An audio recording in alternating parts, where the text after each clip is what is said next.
Elle vient à l'oreille, elle me dit: «Le juge me dit de vous dire que vous changiez d'avocat. Il sera jamais thaï et pour l'État, il sera toujours un favori». On a dit nos limites. Bangkok, en fait, c'est un espèce de monstre attachant. Tu vois, tu râles parce qu'il s'est pollué, parce qu'il y a du bruit, parce que ci, parce que là, mais en même temps, tu y reviens tout le temps. Supposons qu'il y ait une grande guerre, France-Thaïlande. Tu serais de quel côté? Moi, j'ai un fils de 21 ans, et il ira pas se battre pour Macron. Ça, je peux te le garantir. Les médias aujourd'hui nous présentent une lignée éditoriale qu'on doit accepter sans critiquer. Sinon, tu peux être taxé de... Donc il y a une vie en dehors de la France, quoi. Créer une société d'individus isolés. En mettant les gens contre les autres, tu casses absolument tous les liens qui font nation. Ils l'ont retrouvé le lendemain matin, étouffé dans ses vomissures, il est mort. Sabri Thai, en direct de Thaïlande, je suis à Bangkok et aujourd'hui, j'ai le plaisir d'inviter, de recevoir Thierry. Thierry, merci beaucoup d'avoir accepté mon invitation pour ce podcast. C'est le deuxième. C'est le deuxième podcast, oui. Merci à toi. Ça me fait plaisir. Je sais qu'en faisant un podcast avec toi, tu as beaucoup de choses à dire. Voilà. Ça ne veut pas dire que tu es bavard, mais tu as beaucoup de choses intéressantes à dire. Mais je sais pas, c'est toi qui sais mieux que moi. Alors, est-ce que tu as apprécié le dernier podcast qu'on a fait ensemble? Ah oui, c'était un vrai plaisir. On n'a pas vu le temps passer. On est resté presque 3 heures, je crois. 3 heures. À discuter. Est-ce que tu n'as pas l'impression qu'on est parti un peu dans tous les sens? Oui, on est parti dans tous les sens, mais en même temps, on avait oublié les caméras et je pense que c'était un vrai rendez-vous de copains, quoi. Là, on va retracer un peu ton parcours, parler un peu on va dire, de ton parcours de découverte de Thaïlande, du fait que tu t'es intégré en Thaïlande, que tu as obtenu la nationalité thaïlandaise, ton parcours aussi d'entrepreneur, parce que tu es aussi passé à la télé, il faut le dire. Tu étais une star, en fait. Non? Pour certains, peut-être. Ouais. Et puis, on va aussi parler un peu d'éducation, de plein de thématiques. Alors, première question, peut-être qu'est-ce qui t'a emmené à venir en Thaïlande la toute première fois?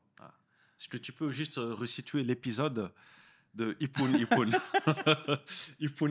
Ipun en... Tu t'en rappelles, Ouais. Pourquoi je suis venu en Thaïlande? On a déjà fait une vidéo ensemble, tous les deux. On a parlé beaucoup de ces choses-là, donc je vais essayer d'être succinct sur ça. D'être succinct. Disons que j'étais dans le bijou, dans le domaine du bijou depuis 90, 91, je crois. Ouais. Et puis des copains avec qui je travaillais dans l'équipe, dans la même entreprise, me disent, nous on va en Thaïlande, on va acheter des bijoux, est-ce que tu veux venir avec nous? Et donc je suis venu en 94 faire un voyage moitié d'agrément, moitié pour faire des achats de bijouterie, et puis après avec l'idée bien évidemment de rentrer en France et de les vendre en France. Donc ça a été vraiment mon premier contact avec la Thaïlande et qui a été un coup de foudre instantané.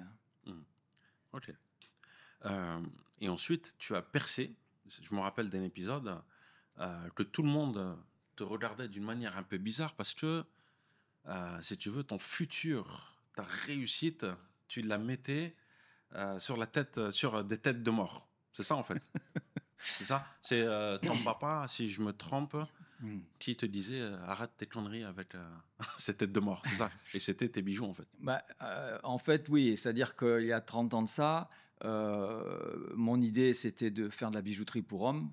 Et puis, en utilisant des thématiques biker et tatou, rebelle, on va dire ce qu'on appelle, ce qui aujourd'hui maintenant est quasiment monnaie courante. Ouais. Mais à l'époque, ça ne l'était pas. Et quand on trouvait ce type de bijouterie, c'était vraiment du pas cher. C'était des choses quasiment de la farce à trappe, quoi, on va dire. Okay. Et moi qui venais d'une société où on faisait de la bijouterie de haut de gamme et j'aimais les choses de qualité, mon idée, c'était de faire ce type de bijouterie-là, apporter sur l'offre quelque chose pour des gens qui ont des goûts, on va dire, de luxe, de qualité, avec une recherche, mais en utilisant ces thématiques. Et je me suis lancé là-dedans. Et bien évidemment, personne ne croyait en moi. Donc, ma famille, bien évidemment, qui me disait où tu vas avec ça, enfin, personne ne va t'acheter. C'était quoi? C'est des squelettes que tu vendais?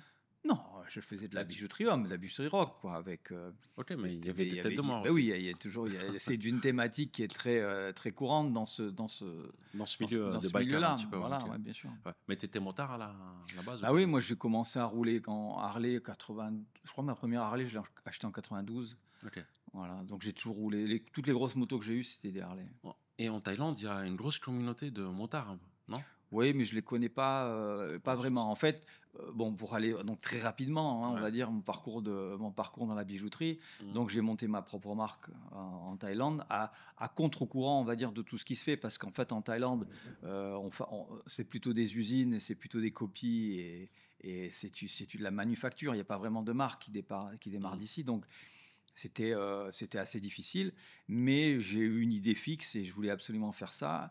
Et je me suis servi des outils qu'il y avait autour de moi en Thaïlande donc pour faire cette création, pour faire cette fabrication. Il y avait des clients aussi qui venaient, notamment des clients japonais avec qui j'ai travaillé quand même pas mal d'années. Ouais. Et puis en 2008, j'ai été approché par Harley OK, et qui m'a proposé une licence. Et donc pendant 10 ans, j'ai travaillé sous licence avec Harley Davidson. OK. Voilà. Et c'était, la ruée vers l'or ou pas? Ça a été alors le travail avec Harley, bien évidemment, c'est intéressant parce que pour l'anecdote, parce qu'on est là pour parler Mmh. d'anecdotes, bien évidemment, de parcours de vie, j'imagine. Ouais, ouais. Donc, quand j'ai commencé à designer la bijouterie en Thaïlande, donc la personne avec qui je vivais, qui est devenue ma femme ensuite par la suite, elle était aussi quand même un peu hésitante par rapport à mon choix. Et Mmh. puis un jour, je reviens à la maison avec ces magazines japonais où il y a tous les designers, il y avait tous les grands designers de l'époque, nous tous américains quasiment. Ouais. Et j'ai dit, tu verras, un jour je serai là-dedans. Et en fait, j'ai travaillé comme un dingue pour devenir en fait un des acteurs de la bijouterie homme rock. Mmh. Et comment dirais-je, l'esprit sous-jacent de tout ça, c'est bien évidemment ce qu'on appelle biker jewelry, les Mmh. motards, et le Graal, c'est Harley. Donc le jour où Harley t'appelle et te propose de faire de la bijouterie, et Ouais. qu'en plus Harley t'autorise à écrire ton nom, c'est-à-dire que j'ai signé des bijoux Harley Davidson by Thierry Martineau. Donc pour moi, après, donc on pourra parler Ouais, de ça, c'est choses pas plus mal. profondes si tu veux, mais dans un parcours de vie, tu choisis une voie où au départ personne ne t'attend et puis surtout personne ne croit en toi, et puis au final, Mmh. voilà, je suis allé jusqu'au bout de mon truc, c'est-à-dire que j'ai mis mon nom à côté de la légende, quoi, tu vois. Et Johnny Hallyday a porté, une de tes bagues, non, c'est ça? Johnny, il a apporté 2 pièces à moi, Mmh. qu'on a retrouvées après au musée. Tu sais, il y avait un musée itinérant, là, musée Johnny. Ouais. Ouais, il a apporté 2 pièces à moi. Il avait Et une tu as très belle retrouvé bague qui ces s'appelle pièces-là? la bague Messenger, qui est une très Ouais, grosse bague qui est magnifique, ouais. et une autre qui est un crâne, une bague crâne qu'il a porté pas mal de Pourquoi tu fois. souris? Non, parce que tu et qui était sur une pochette d'un de ses albums. Ouais. OK. Donc c'était ça, la première partie de ta vie en Thaïlande, en fait? C'était bijoux, Oui, en fait, ma vie, dès le départ, je suis arrivé, je venais du bijou déjà avant de venir en Thaïlande. mmh, Tout de suite, c'est ce que je savais faire, quoi. Et ouais, en fait, j'ai appris vraiment la fabrication en Thaïlande, parce que ça, je ne le maîtrisais pas OK, avant d'arriver. OK. Voilà. Hem, est-ce qu'un parcours comme ça, on peut tous dire, hein, c'est tu sais, On tu est tu te là, oui, rappelles du oui. nom du podcast ou pas? Vas-y. Non, No Limit, No Ah Limit. oui, c'est vrai, c'est nos Voilà, No limites. Limit, voilà, c'est ça. No Limit, ça veut dire qu'on voilà. Est-ce qu'un parcours comme ça permet de devenir riche ou pas? Financièrement? Alors, Tu es pas obligé de donner des chiffres ou c'est pas le but, hein, mais est-ce que, tu es à l'abri pour le restant de tes jours, quoi? alors, on est toujours riche par rapport à quelqu'un d'autre et on est toujours pauvre par rapport à quelqu'un d'autre. J'ai beaucoup d'amis ici français qui ont fait des très grosses fortunes, dont certains même de très très grosses fortunes. Mmh? Et de tous mes amis avec qui j'ai débuté, je suis un des moins riches. Mais il y en a aussi d'autres qui sont encore moins que moi. Et puis il y en a qui sont rentrés parce qu'ils n'ont pas ils ont pas pu rester. Donc en fait, ça veut pas dire grand-chose. Pour moi, la Mmh. richesse, bien évidemment, elle est intérieure, elle est dans le parcours de vie, dans Elle est aussi, ce que tu as fait. ce qu'il y a la cassicarne aussi, hein? Ce qu'il y a la cassicorne, bien évidemment. Mmh. Non, j'ai pas fait fortune, non. Je me suis mis à l'abri. Oui, j'ai acheté une maison, 2 maisons. Voilà, je m'en suis Ah sorti. d'accord, donc voilà, on Je s'en m'en suis sort. sorti. OK. Mais on pourra en revenir après. Donc, j'ai eu un accident, un de vie, on va dire, important, puisque j'ai divorcé. Ma société a fermé à cause du Covid. Je pourrais en parler plus tard si tu veux. Donc, Heu, on va dire, j'avais une très très belle ascension ouais. et qui malheureusement s'est arrêtée. Brutalement? Ah bah oui, je suis reparti de zéro, donc Tu es reparti de 0 carrément? bon, ouais, Mais pratiquement, mais OK. je peux te raconter. Oui, Si oui, on est en no bien limite, sûr, bah, ça me dérange absolument OK, pas. ouais. Parce qu'en fait, l'idée, quand même, quelque part, c'est d'essayer de partager une expérience. Et puis, je pense que les gens qui te suivent, ils Mmh. sont curieux de venir peut-être s'expatrier, et donc ils écoutent, quoi. Ouais, et je pense qu'ils vont beaucoup apprendre des faux pas que nous autres faisons aussi, parfois. Ah oui. Faux pas où qui peuvent t'arriver aussi. Mm. Est-ce que tu as remarqué aussi, Thierry, que parfois tu peux te retrouver dans de sacrées sauces, dans de sacrés problèmes, alors que tu as tout fait pour éviter ces problèmes-là en Thaïlande? Est-ce que ça t'est déjà arrivé? Tu fais attention de ne pas fréquenter les mauvais endroits, de ne pas fréquenter les mauvaises personnes, et quand bien même, tu te retrouves dans un sacré pétrin, alors que tu as tout fait pour l'éviter en Thaïlande. Tu vas me dire, oui, peut-être ça peut arriver n'importe où ailleurs, mais en Thaïlande, parfois, les conséquences peuvent être plus dramatiques. Tribunal, police. Alors écoute, moi j'ai pas eu de très mauvaises expériences comme ça. Hmm. Il m'est rarement arrivé de ce type de problème-là. J'ai connu les tribunaux parce que j'ai divorcé, parce que ma société a fermé. Donc je suis passé à travers une période très très compliquée de ma vie il y a à peu près 5 ans, dont je suis en train de sortir, et je suis très heureux de. Ah, t'es toujours pas Ouais. sorti de. Si, ça veut dire je suis Ok. encore au tribunal. J'ai toujours pas terminé. Ouais. Ah bon? Mhm. Attends, ça fait 2 ans qu'on a fait, peut-être un peu plus, qu'on a fait la première vidéo. Mhm. C'est toujours pas fini. Alors, si ça peut intéresser, donc. Oui, je pense que ils veulent tout savoir. Ils veulent tout Ils veulent savoir. tout savoir. Oui, parce que souvent, il y a un petit peu le mythe de dire la justice thaïlandaise, etc. À partir du moment où tu es phalangue, c'est d'une justice à deux vitesses, etc. Ouais. Et en fait, pas du tout. Moi, je peux dire que je suis passé à travers des expériences très douloureuses des tribunaux. J'ai été. Donc, ma société, donc, pour parler. Dans nos limites, et franchement, donc tout allait bien. Et puis Harley, du jour au lendemain, nous a virés, sans qu'on sache vraiment pourquoi. Donc ça, c'était en 2020. Et alors qu'on avait toujours tout payé, tout le monde était content, nos bijoux étaient magnifiques. En fait, on a compris plus tard qu'en fait, c'est une restructuration en interne qui a fait qu'ils ont viré tous les licenciés. Okay. Il y avait énormément de licenciés, ils ont viré. Comme on était c'est comme une franchise en fait, hein, licencié, c'est ça. C'est-à-dire qu'on payait des royalties, c'est-à-dire qu'en fait, je designais des modèles, je les fabriquais. Tous les modèles que je designais, il fallait qu'ils soient approuvés par Harley Davidson. On vendait sur un parc fermé, c'est-à-dire qu'on ne vendait qu'aux dealers Harley. On était vendu à peu près dans 500 dealers Harley dans le monde, dans les magasins Harley dans le monde entier. Et sur tout ce qu'on vendait au prix wholesale, au prix de gros, on reversait 10% Harley Davidson. Donc ça veut dire qu'il y avait une véritable comptabilité qui était importante. On a eu des audits, ils sont venus nous auditer. Enfin, c'était pas simple si tu veux bosser avec Harley. Et j'ai pas gagné énormément d'argent avec Harley. Ça m'a fait vivre, je dirais. Ça a fait tourner mon atelier. Ça m'a apporté certainement une notoriété, parce que mon nom est connu dans tout ce milieu-là. Parce que tu es passé sur TF1 aussi, c'est ça? M6, ouais. M6, ouais. On a fait un 66 minutes sur M6 qui a fait beaucoup, beaucoup d'audience, entre parenthèses, qui a été repassé 3 fois, je pense. Ça t'a ramené du business ou pas du tout?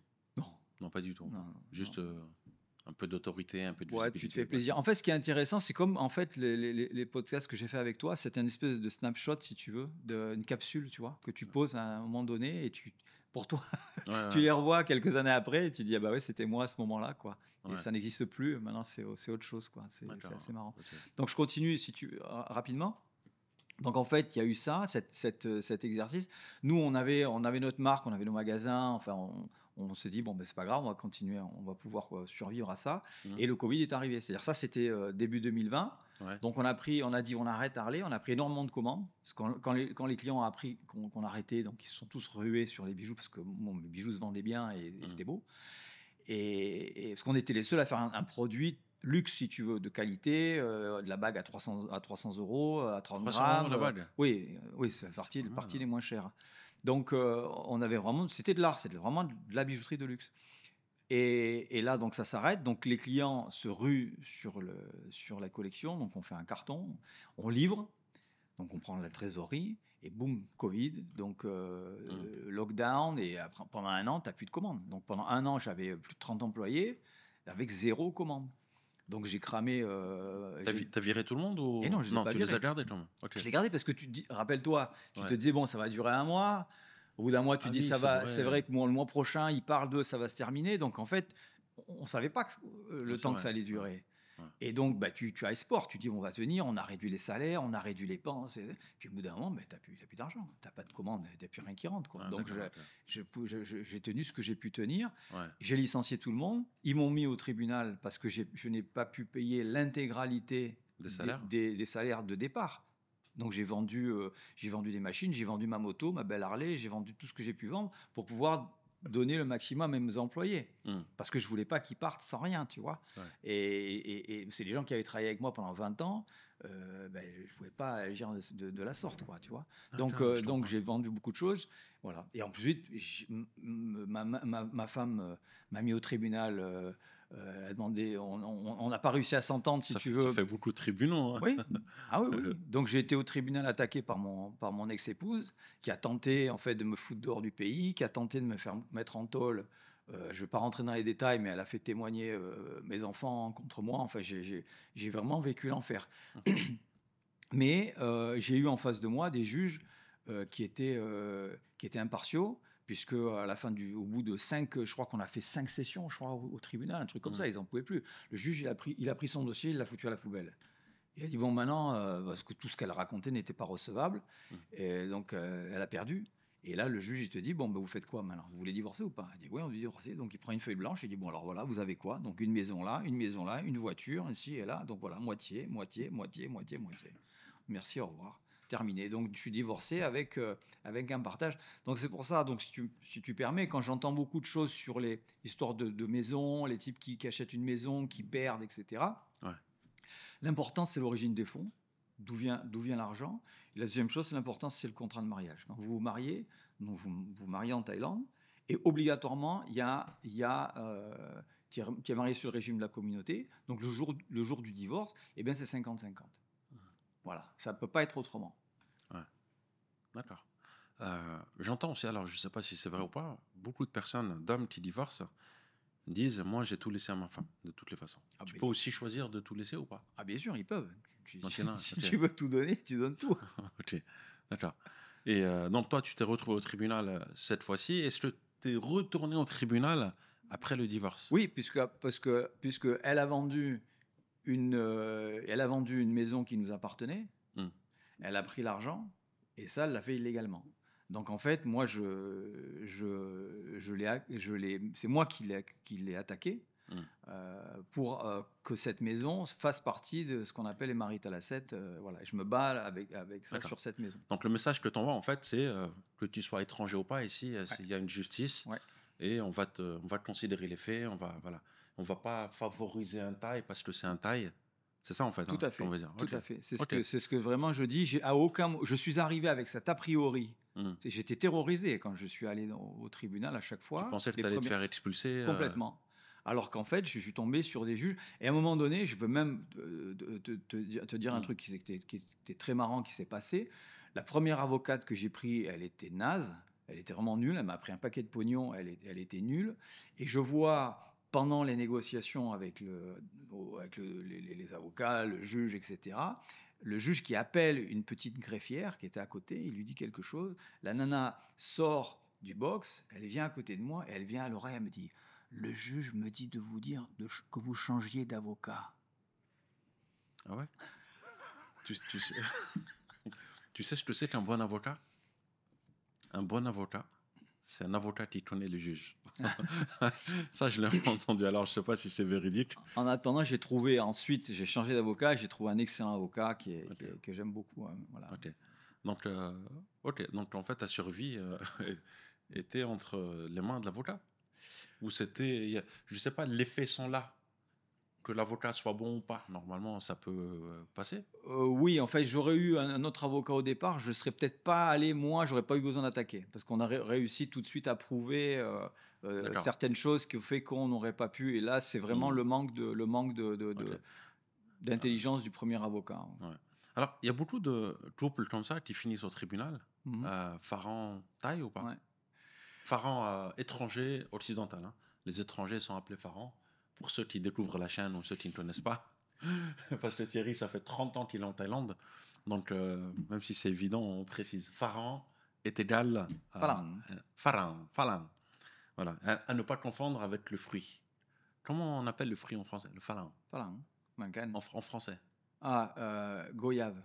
La goyave. Voilà. La Guava. goyave, c'est... Voilà. Nous sommes des guavas. ใช่ เราเป็น ใช่ เราเป็นฝรั่ง เราเป็นฝรั่ง เรา ครับ เป็นฝรั่งตลอดชีวิต Alors, est-ce que tu aurais un conseil pour éviter de se retrouver au tribunal? Pour quelqu'un qui va se marier avec une Thaïlandaise ou un... Bah, euh, après, c'est difficile à dire. Ça, on n'est pas dans l'intimité des gens. Bien évidemment, le dialogue, ce qui est important. Deuxième chose, c'est mettre les choses au clair, savoir.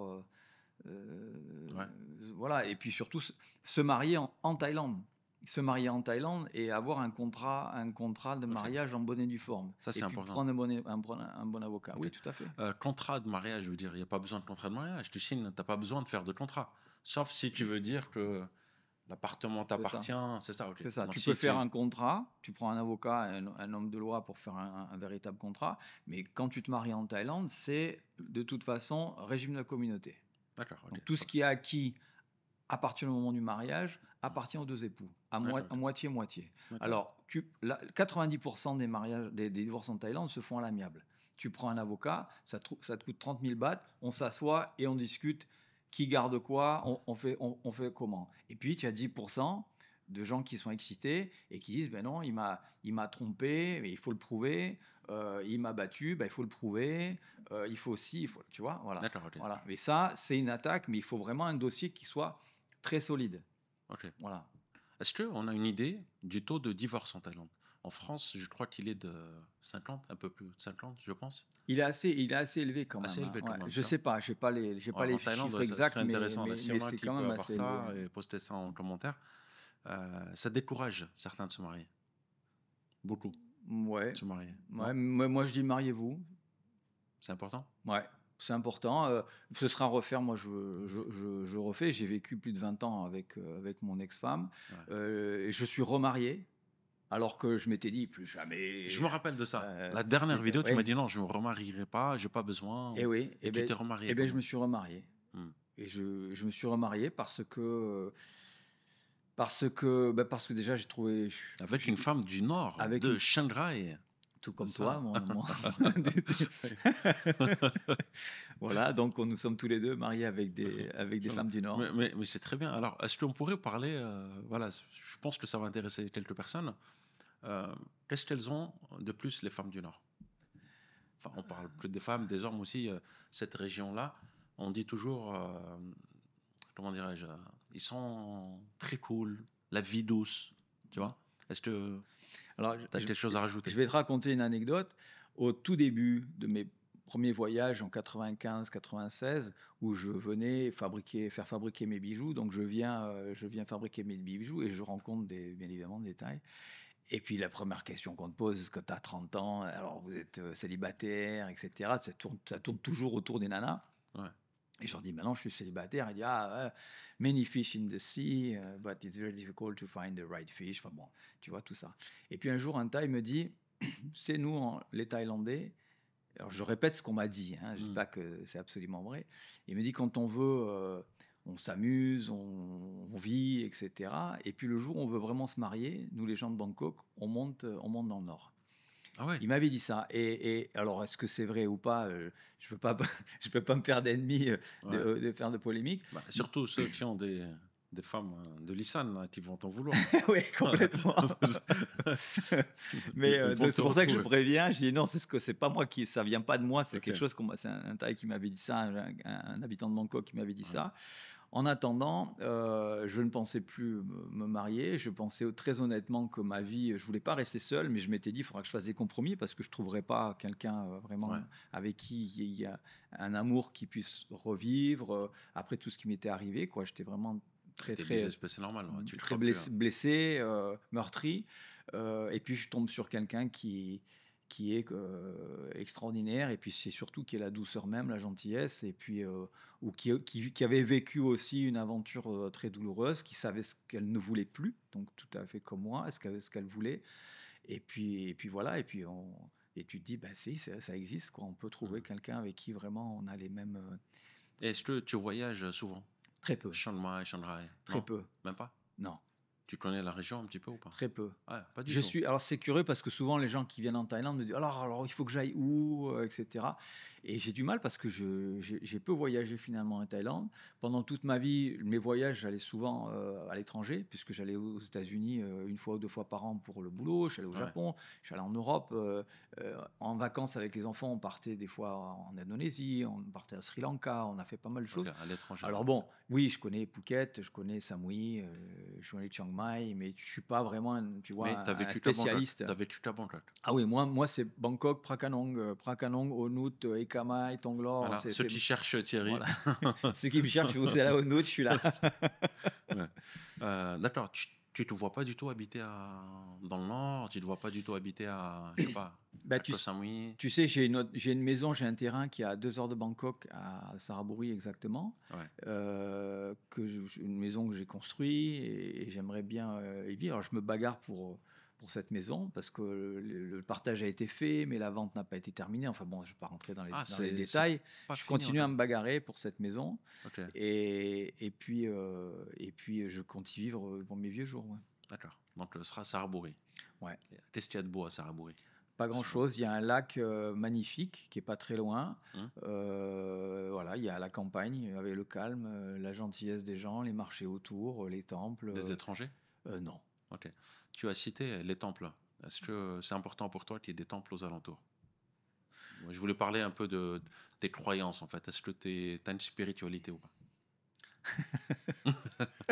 On Non, passe, on on passe a du, dit nos limites.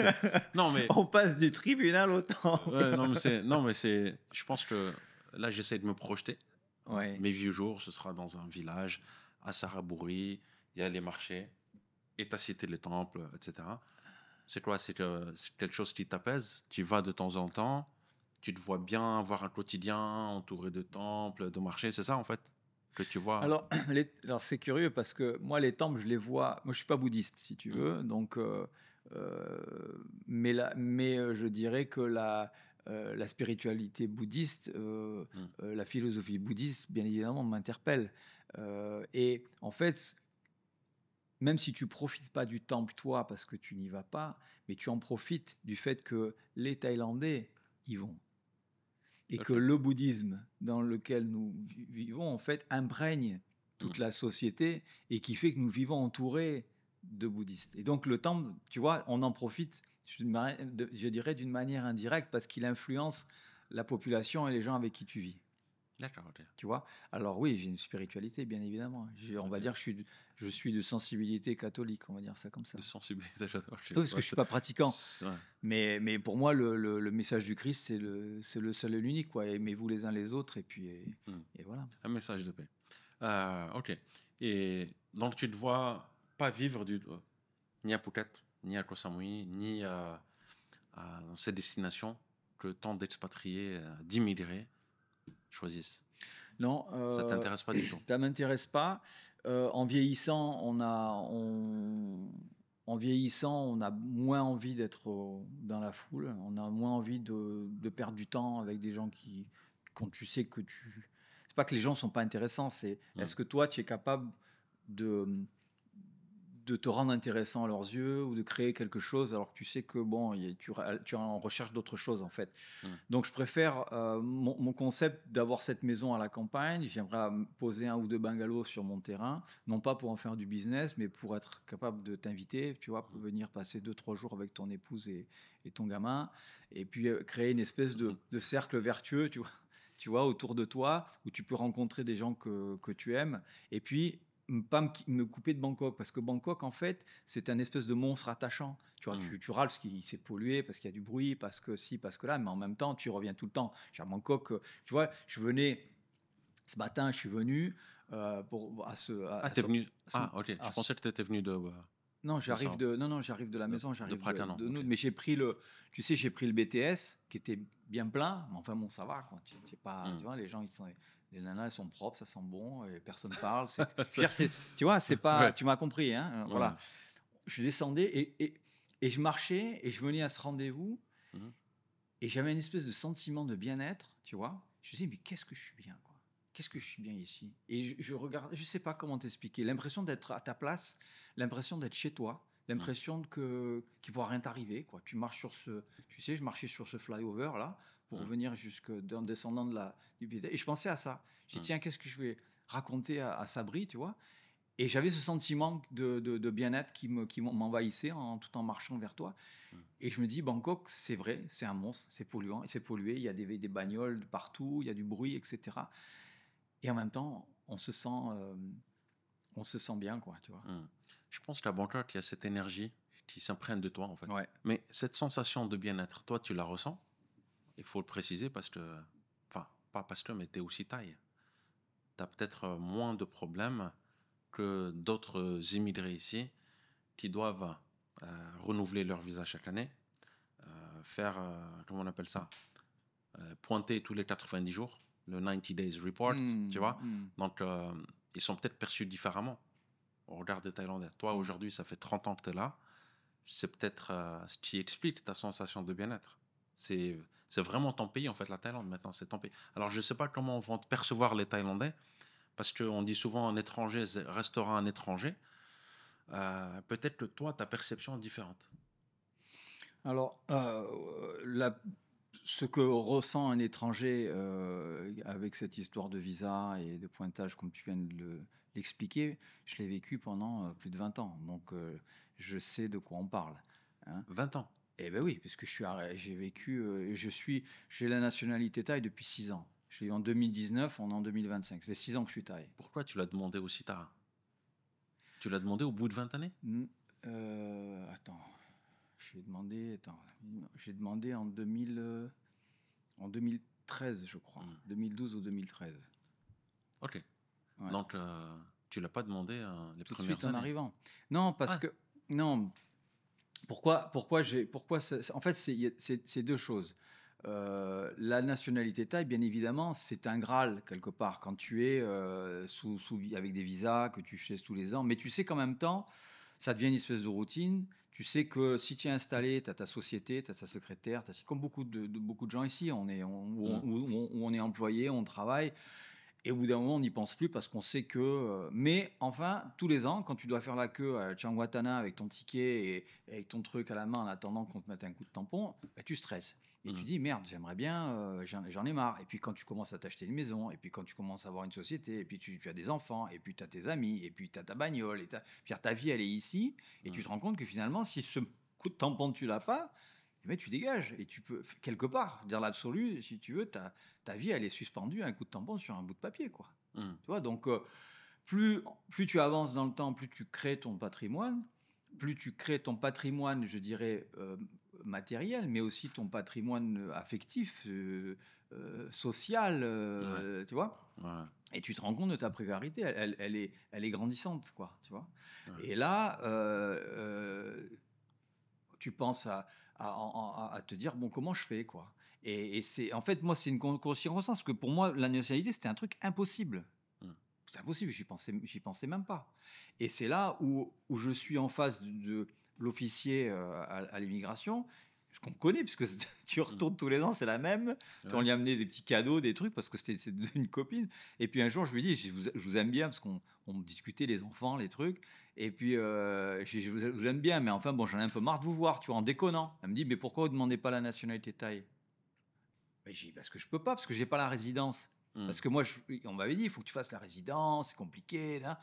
Et moi, la résidence, j'avais pas envie de le faire parce que la résidence, ça t'apporte rien. C'est un deuxième passeport, en fait. Si tu veux, tu es obligé de tamponner, c'est compliqué. Et ça t'apporte pas grand-chose, si tu vois, la résidence. C'est un visa à vie, quand même. Ouais, mais ça t'apporte pas. Tu peux rien posséder, c'est pareil, quoi. C'est juste il que. n'y a pas de. Ok. Il n'y a pas d'avantage énorme par rapport à ça, mais c'est encore plus de contraintes. Enfin, dans mon esprit, c'était ça. Et elle me dit, mais non, vous pouvez demander directement. Vous êtes marié, vous avez des enfants, votre parcours, vous avez une société, les four permis, les trucs. Allez-y, vous pouvez demander directement sans passer par la résidence. Et c'est là où j'ai dit, ah bon, j'y croyais pas. Et le jour où, après, je suis allé voir un deuxième officier qui m'a donné tous les papiers. Puis là, tu te rends compte, tu dis, mais merde, mais c'est vrai. Oui, mais tu remplis les conditions. Ah ben Et après, tu étais sur tu quel rentres visa dans à ce moment-là? Oh, j'étais en Visa mariage. family, quoi. Thai wife, tu sais, le family visa. Ok, family visa. Et tu avais une société Ben oui, parce que j'ai monté ma société en 99. J'avais une société qui tournait. J'avais à un moment Est-ce donné, que tu payais beaucoup d'impôts ou pas? Parce que je sais que c'est un critère aussi, payer bah, des impôts. non, j'avais, écoute, à un moment donné, on avait jusqu'à 50 employés. Après, je suis redescendu à 30 et je payais mes impôts. Enfin, j'ai jamais eu l'impression de payer beaucoup d'impôts. Ça, c'est OK. une chose. J'ai payé mes impôts. Ma société payait des impôts. Moi, en tant que particulier, je payais des impôts. J'ai mon work permit. Enfin, tous mes papiers étaient en règle depuis la création de la société. OK. Mais tu étais en family visa. Tu étais pas Oui. en visa business, c'est ça? Alors, business visa, je l'ai fait au début, tu vois. Mais en fait, le business visa, tu as besoin de donner beaucoup plus de documents que le family.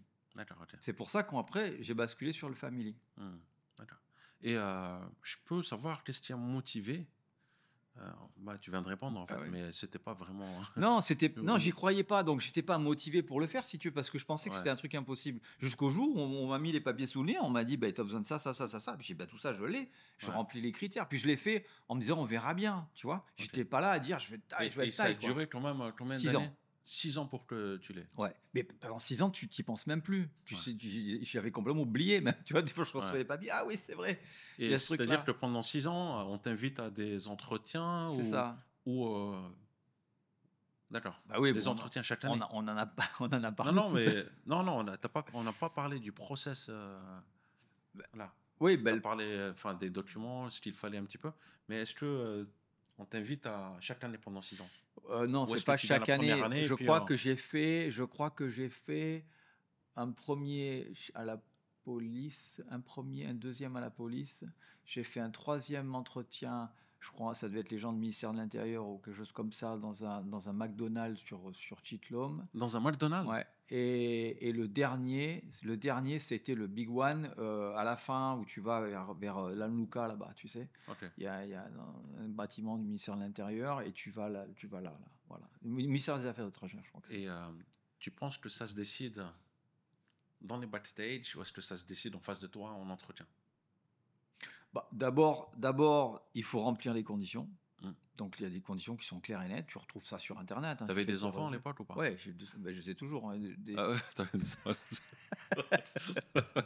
non mais Dieu soit loué. Dieu soit loué. Mais ce que je voulais dire, est-ce que, c'était des enfants avec ton épouse C'était les miens, ouais. thaïlandaise? Ouais, ouais. C'était des enfants avec ton épouse Voilà. thaïlandaise, OK. On était mariés. C'était, moi, Mais ça ramène des points, c'est ça que je voulais dire. si tu veux, dès que j'ai commencé à sentir que ce pays-là, ça deviendrait le mien, que je voulais vivre ici, et j'ai dit donc, j'ai rencontré mon ex-épouse assez rapidement, parce que je suis arrivé, Mmh. j'ai vraiment posé les valises. On va dire, j'ai été en dents de scie, si tu veux, en pointillé en Thaïlande, mais très souvent, pratiquement la moitié du temps, de Ouais. 94 jusqu'à 97. Et en 97, j'ai tout coupé en France et j'ai décidé, voilà, maintenant, je m'installe complètement ici. J'ai connu mon épouse un an plus tard, en 98, et on s'est mariés en 99.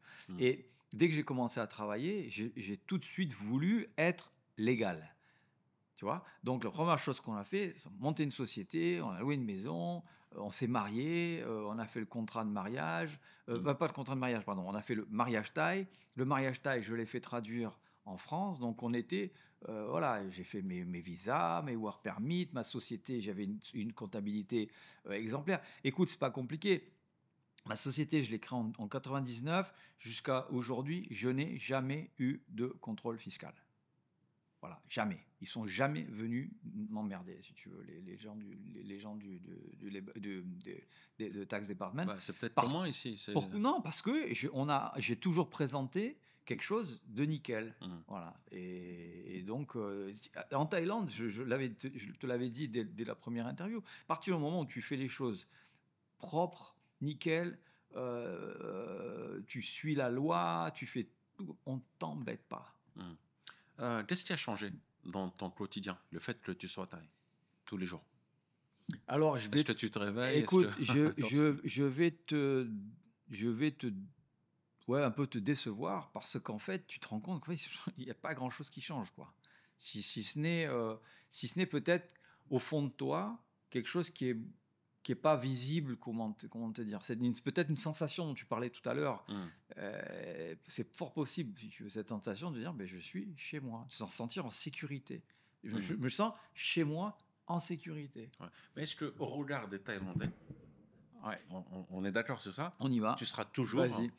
un pharaon. Alors, si tu veux, c'est intéressant ça. Parce que, tu sais, dans les commentaires, quand on fait ces vidéos-là, j'imagine, Oui, dans bah, ils vont celle-là, il y aura des tas de trucs. Ouais, mais de un toute pharaon, façon, c'est un pharaon. Ouais. il sera jamais taille. Pour les tailles, il sera toujours un pharaon. Il est évident que je marche dans la rue, les mecs, ils me voient en taille. Tout à l'heure, on a commandé un café, on était ensemble au café, on a commandé un café, la nana, je lui parle taille. Ouais, pour moi, j'ai un dialogue normal comme un taille. Elle te répond en anglais, tu vois, Ouais. parce qu'ils ont le réflexe d'avoir quelqu'un. Mais pour au dire de ma femme, de mes proches, taille, me disent, on n'a pas l'impression d'être avec un Finlandais quand on est avec toi. Quand on te connaît, c'est-à-dire bien évidemment, au premier abord, tu es un Finlandais, mais quand on te connaît dans ta façon de... Et ça, il faudrait poser la question à mon épouse, mais Mm. elle me l'a dit plusieurs fois, elle me dit, tu n'es plus Finlandais. Elle me dit, tu as vraiment des réactions de taille. Elle me dit, vraiment, tu es complètement, je dirais pas intégré, mais dans ma façon d'être, de réfléchir, de me comporter avec les gens. Tu sais, en Thaïlande, j'ai réalisé quelque chose, c'est qu'en fait, c'est une société qui est fluide, liquide. Tu sais, tu reprends le trafic. Quand tu es en bagnole, c'est un espèce de chaos, mais il n'y a pas de confrontation. Tu vois ce que je veux dire? C'est tout le monde prend sa place, tout le monde son truc. Et quand tu sais conduire dans Bangkok, tu te rends compte que tu y arrives finalement.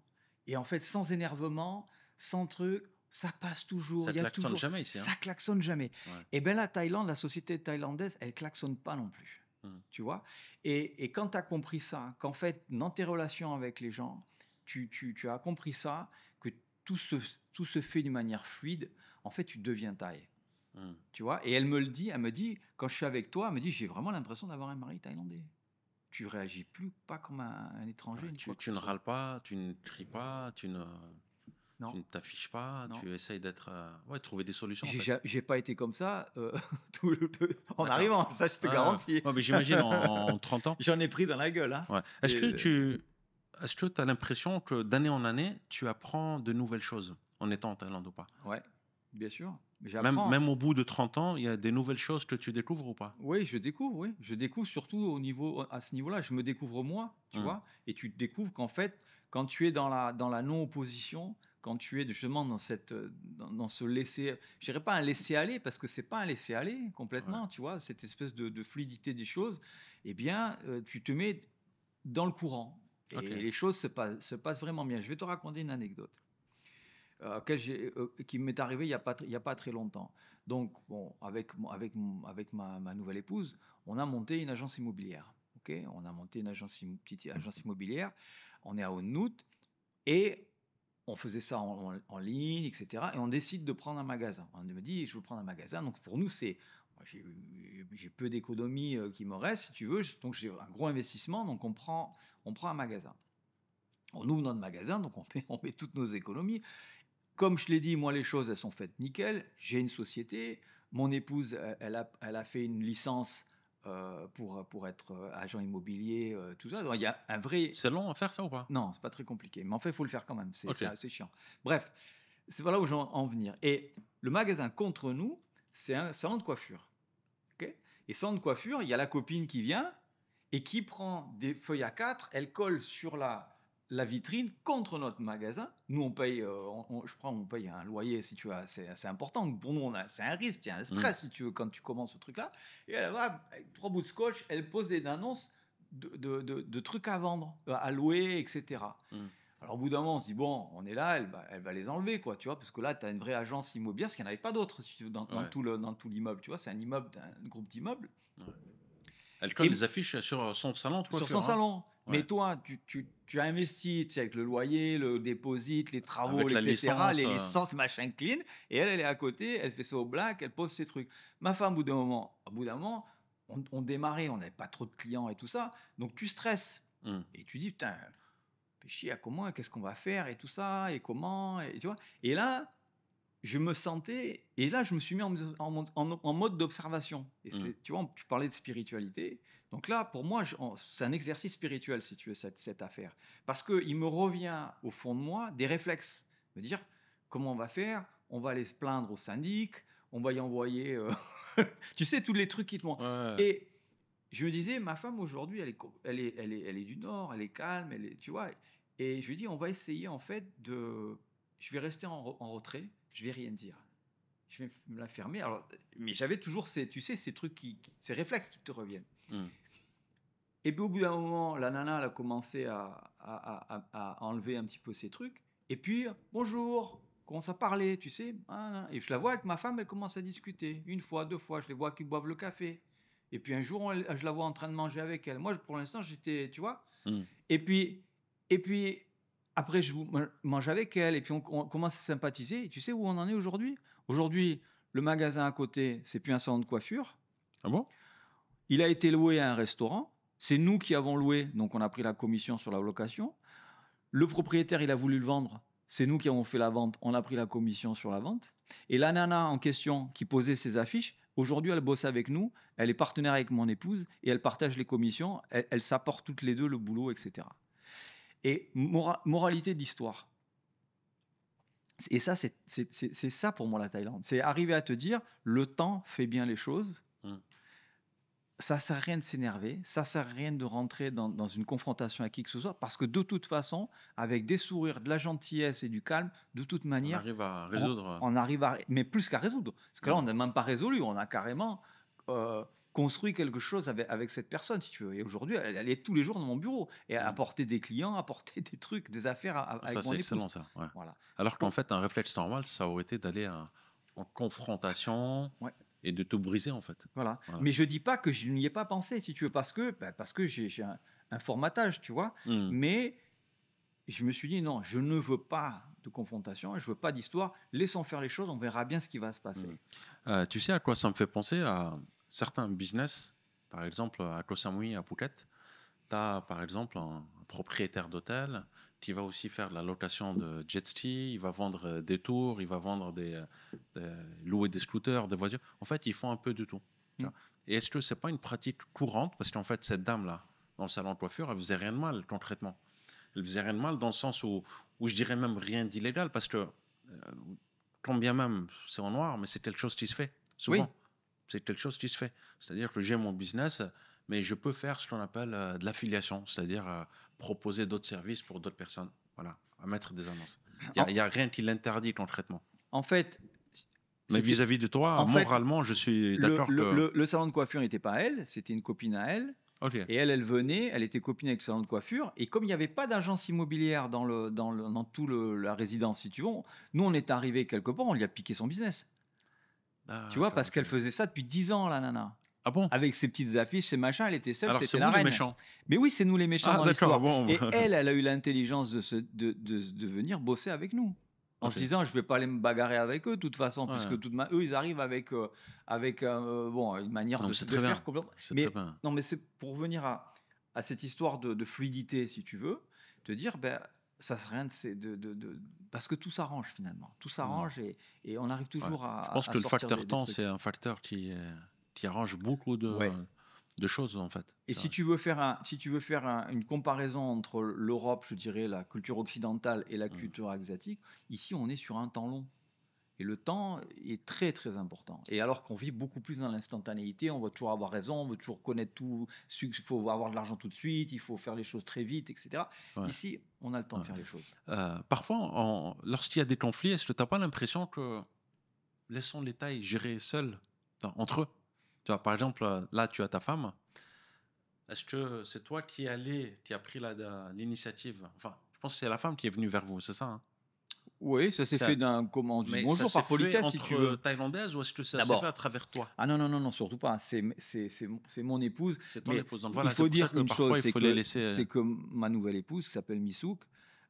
Missouk, ça veut dire rap. Bonjour ma chérie. Et qui s'appelle Missouk, elle a vraiment une gentillesse, je veux dire, elle est très agréable, elle est très abordable. C'est une commerciale née, si tu veux, très souriante et très sympa. Elle a le contact très facile déjà. D'accord. Ça aide. Donc ça aide. Ok. Entendu. Alors, on a donc parlé de nationalité, on a parlé un peu de business, de relationnel. Et dans ton quotidien, ça change pas grand-chose d'être thaï ou pas. C'est quelque chose que tu es acquis pour toi maintenant. Tu penses pas tous les jours en te levant, salut, je suis thaï. Il y a une anecdote par rapport à ça. D'ailleurs, il y a des policiers qui avaient contrôlé un jeune homme, un monsieur, on va dire, un monsieur, parce qu'il avait, je crois, la quarantaine, et il leur a dit Pompen Khon Thai. Il avait sorti sa carte d'identité thaïlandaise. Il leur a dit regardez, je suis thaï, je suis thaï. Il a embarqué pour vérifier si c'était une vraie, tu vois ou pas, pour te dire que c'est pas quelque chose de normal qu'un pharaon soit thaï. Je pense que c'est quand même une minorité. Il faut le dire, c'est pas quelque chose d'ultra facile. C'est pas voilà. Moi, si je peux me permettre, moi, à chaque fois, j'ai souvent, enfin pas à chaque fois, mais souvent, en attendant au début, tu as cette carte d'identité, tu dis ah les gens, c'est pas possible, tu vas être l'attraction, etc. Pas du tout. Pas du tout. C'est-à-dire l'attraction. Bah, les mecs, tu leur sors ta carte d'identité, regarde, tac, tac, ouais, bon, voilà. Oui, s'en fout, en fait. Sans faute. Oui, ça va pas changer leur vie. Ça va pas changer leur vie. Ça va pas Il changer. n'y a pas de réaction. Mais ça va changer la tienne. Ouais, ça va changer la mienne, bien évidemment. Il y a un point important qu'on ne dit pas. Oui. Je ne sais pas si on peut le dire, mais quand tu demandes la nationalité, quand tu obtiens la nationalité thaïlandaise, tu es obligé de renoncer à la nationalité française. Tu es obligé de renoncer à la nationalité française. Faux, non, c'est faux. Moi, c'est ce que je pensais aussi au début. Et en fait, non, j'ai potassé. Tu signes un papier. Alors, tu signes une promesse. Tu vas à l'ambassade de France et tu déclares à l'ambassade de France que tu es en process pour une demande de nationalité thaïlandaise. C'est tout. Ok. D'accord. Et là, l'ambassade te fait une lettre qui dit nous accusons réception, comme quoi monsieur nous a bien informé qu'il demandait la nationalité thaïlandaise. Ok. C'est tout. Et ce papier-là, il fait partie de ton dossier. Quand j'ai eu mon final interview, si tu veux, il y a eu une voix à un moment à droite, une nana qui m'a posé une question, qui m'a dit est-ce que ça vous dérangerait de perdre la nationalité française? Et je l'ai regardé, je lui ai dit écoutez, moi, toute ma vie est ici, mes enfants, mon business, j'ai dit moi, en France, je n'ai plus rien, si ce n'est mes parents, ça ne me dérange pas. C'est tout.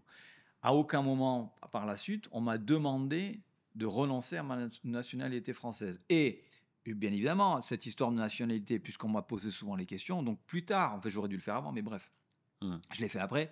Je suis vraiment allé potasser, si tu veux, les textes de loi, tu vois, toute l'historique, parce que ça a changé, tu sais, avec le temps, les critères, etc. La Thaïlande reconnaît la double nationalité. Donc, je n'ai pas de problème. Par contre, imaginons demain qu'il y a un problème diplomatique entre la France et la Thaïlande, qu'il y a une guerre, si tu veux, entre la France et la Thaïlande. Là, tu es obligé de choisir. C'est où tu repars en France, ou tu restes en Thaïlande, mais à ce moment-là, supposons qu'il y ait une grande guerre. Oui. France-Thaïlande. Oui. Alors, tu serais de quel côté? Je ne peux pas être d'un côté ou de l'autre. Mais par contre, je serais obligé de choisir. Si je devais choisir. Ah ouais, là, il y a une guerre la semaine prochaine. Ouais. On commence à envoyer les gens au front. Ouais. Qu'est-ce que tu fais, Thierry? Qu'est-ce que je fais? Ouais, c'est dur, hein? À 61 ans, qu'est-ce que tu veux que j'aille au front? Il n'y a pas d'âge pour le front, on envoie tout le monde, non? Il y a un âge? Bah oui, quand même, oui. C'est quoi l'âge? Je sais pas, mais on envoie les plus jeunes à partir de 18 ans, mais je veux dire... Ouais. Par contre, j'ai un fils. J'ai un fils de 21 ans. Alors, tu l'enverrais où? Et quand je vois... On a dit qu'on parlait pas de politique internationale, mais quand je vois les espèces de tarés qui sont en train d'essayer de nous pousser à la guerre, moi, j'ai un fils de 21 ans et il ira pas se battre pour Macron. Ça, je peux te le garantir. Voilà. Parenthèse fermée. Ouais.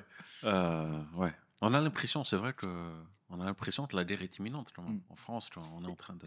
Écoute, je vais c'est marrant parce pas une question de timing, on fait ce podcast aujourd'hui. Je pars lundi prochain, dans une semaine pile, je pars en France. Ça fait 8 ans que je pars rentrer. C'est 8 ans que j'ai pas mis les pieds en France. Tu pars en France dans une semaine? Je pars lundi prochain. D'accord. Donc on pourra faire un rapide, si tu veux, mon retour pour t'expliquer comment j'ai ressenti. Quoi. Ça, ce serait pas mal. Ouais. Mais t'es le bienvenu de toute façon pour un prochain podcast. On pourra en faire régulièrement, il n'y a pas de souci. Donc, ok. Par contre, tu sais qu'au Japon... J'ai pas répondu. Pardon? J'ai pas répondu à tes questions. À laquelle? Tu m'as demandé Sur quel si front? je Bah devais oui, choisir. si, oui, d'accord, mais tu m'as dit que tu n'irais pas pour Macron, donc Non, je mon pense que. fils. Moi, ça me pose pas de problème. Mais toi, Mon ton fils. traitement tirait Parce où? que mon fils, il a les deux nationalités aussi. Tu as un fils Oui, aujourd'hui, tu n'as pas envie qu'il aille se battre pour quoi que ce soit. ouais.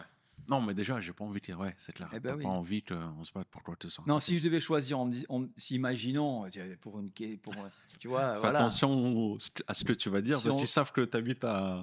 ben oui, mais Hmm. écoute, tu fais le calcul.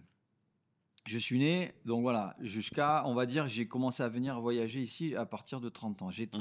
J'ai 61 ans, ça fait 30 ans que je suis ici. Hmm. Ok. Ta vie d'adulte, elle commence à partir de 20 ans, on va dire. Donc Ouais, entre 20 ans et 30 ans, donc j'ai vécu 10 ans de vie d'adulte en Thaïlande, en France. ouais. De 0 à 20 ans, tu es un gamin, tu te construis, on va Ouais. dire, bon, c'est pas la même chose. Entre 20 et 30, on va dire que tu commences à vivre une vie d'adulte. Hmm. Aujourd'hui, ma vie d'adulte, elle va de 20 à 60. Donc en fait, tu as de 30 à 60, c'est 30 ans. T'as Donc passé j'ai 30 années 30 ans de vie d'adulte où tu en te Thaïlande. fais, où tu fais je veux dire, ton réseau d'amis, ta famille, En fait, tu ne sais ta même plus ce vie. que c'est que la France, en fait. C'est ce qu'on disait hors micro Ouais. Bah, avant que je commence, que tu me poses des questions des fois. Oui, mais par rapport à la non, France, mais je te pose pas de questions. Là, je ne sais plus ce que c'est là que la je n'ai pas France. du tout parlé de France. Il n'y a Tu aucun vois. comparatif. Parce que j'ai bien compris que tu ne sais plus ce que c'est que la Mais oui, France. je suis le mauvais candidat, quoi, parce Voilà. que mon avis, il vaut pas Mais grand-chose. tu vas savoir ce que c'est dans une Ah semaine. oui, tout le monde m'a dit tu vas Dans avoir un une choc. semaine. Les copains ils me disent tu Ouais. vas avoir un Et tu es de choc. quelle ville en France? Toulon. Toulon. Ah, ma ville de naissance. Tu es né à Toulon? Ma vie- Ah bon. Tu rigoles, je te l'ai dit. Ah oui, c'est vrai, Je l'ai tu es déjà dit, toulonnais. Ouais. 83, ma D'accord. ville de naissance. 83, Je- je- j'étais au lycée, moi, Ah, t'étais au lycée? hein, à Ah bon? Roulière. Ah ouais, Bon, en d'accord. 83, j'ai 19 ans. Hein. Ah ouais, d'accord. Ok. 83, après j'ai dit 83. Tu es né en 83? Non, pas du tout. Eh ben Je alors. t'ai dit le département 83, Ah, j'ai Toulon. compris, en Le Var, 83. mais C'est pour non, ça que je j'ai suis dit, pas né. attends, Je suis pas né. t'es plus vieux que ça. Donc, je t'ai dit, 30 ans de vie d'adulte ici. Donc, pour moi, ma vie, elle est ici. Donc, je choisirai ma vie. Ouais. Si je dois choisir, je choisis ma femme, je choisis ma maison, je choisis mes enfants qui sont là, mes amis, etc. Parce que Mm. la France, ce n'est plus qu'un pays lointain pour moi. J'ai mes parents, il y a mes racines, etc. Mais ma Mm. vie, elle est là. Ouais. Aujourd'hui, tu es ici. Et on parlait tout à l'heure aussi, ce qui peut décourager les gens de rester ici. J'ai remarqué, parmi les intervenants que j'ai eus en interview, beaucoup, je le cite directement, moi, je vais mourir en Thaïlande, ma vie se passera tout en Thaïlande. Le seul problème, c'est que c'était des personnes, on va dire, qui étaient un peu âgées, on va dire. Et le jour où ces personnes-là, bon, je ne vais pas citer de nom ou quoi que ce soit, mais le jour où ces problèmes-là ont eu un problème de santé grave, eh ben, elles ont dû retourner en France. Tu vois? Parce que c'est vrai que la prise en charge des AVC, etc., je pense qu'elle est peut-être mieux si tu as une assurance ou en France ou autour des proches. Donc en fait, si tu veux, tu en as beaucoup qui disent, moi, je meurs en Thaïlande, je veux passer toute ma vie en Thaïlande, mais dès qu'il y a un gros pépin, je parle des gros pépins de santé, ils retournent en France. Mm. Euh, Comment tu te positionnes par rapport à ça? Alors, moi, je connais aussi des gens qui ont eu des gros pépins de santé, des gens Hum, qui sont des amis proches qui sont décédés. Ils ont eu des gros pépins de santé en Thaïlande. Ils ont été soignés magnifiquement en Thaïlande et ils sont morts en Thaïlande. D'accord. Donc, il y a une vie en dehors de la France, quoi. Il y a des hôpitaux, il y a des trucs. Après Même pour les... quand tu vis ici, tu as décidé de vivre ici, tu sais que tu peux pas vivre avec les mêmes règles que quand tu vis en France. Tu n'as pas la sécurité sociale comme tu as en France, tu n'as pas la même protection. L'espèce de filet, tu vois, qui va te machin, j'ai le chômage. Non, il n'y a rien. Y a pas de, moi, j'ai jamais touché un rond de l'État. Mes Hum, gosses, j'ai payé l'école, j'ai payé mes assurances, j'ai tout payé. Donc en fait, ben, tu te crées un patrimoine, tu hum. te crées une retraite et tu cotises pour tes Ouais, mais c'est pas assurances. facile. Tu vois, tu le dis comme si c'était facile. C'est pas donné à tout le monde. Je veux dire, d'être entrepreneur, d'avoir une société, de réussir un mariage, tu vois, On est d'accord. d'avoir des enfants, de leur donner une bonne éducation, de leur payer l'école. Je veux dire, c'est pas donné à tout le monde. Mhm. Vraiment, pour moi, je pense que c'est même une minorité, je dirais.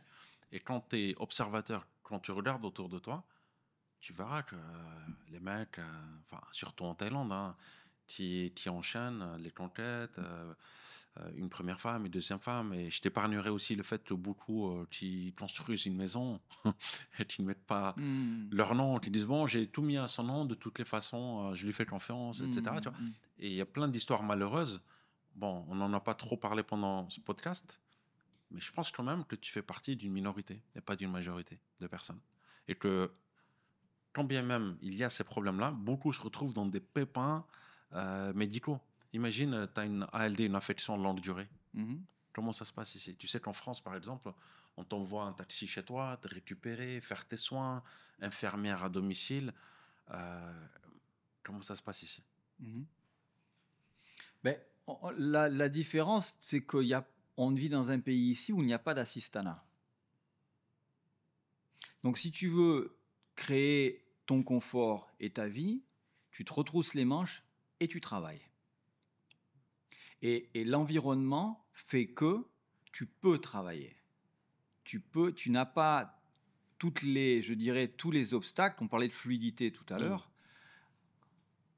Tu peux travailler. Quelqu'un qui a la volonté, qui a le courage, qui fait les choses de manière honnête Mm. et légale, etc., ce pays te donne ta chance comme il m'a donné ma chance, comme j'ai plein de copains qui ont réussi, j'ai plein de copains qui ont réussi, plein de copains qui ont réussi, et ils sont très discrets, ils ne sont pas comme moi, ils ne viennent pas parler, mais je peux te dire que je connais beaucoup de gens qui vivent très bien.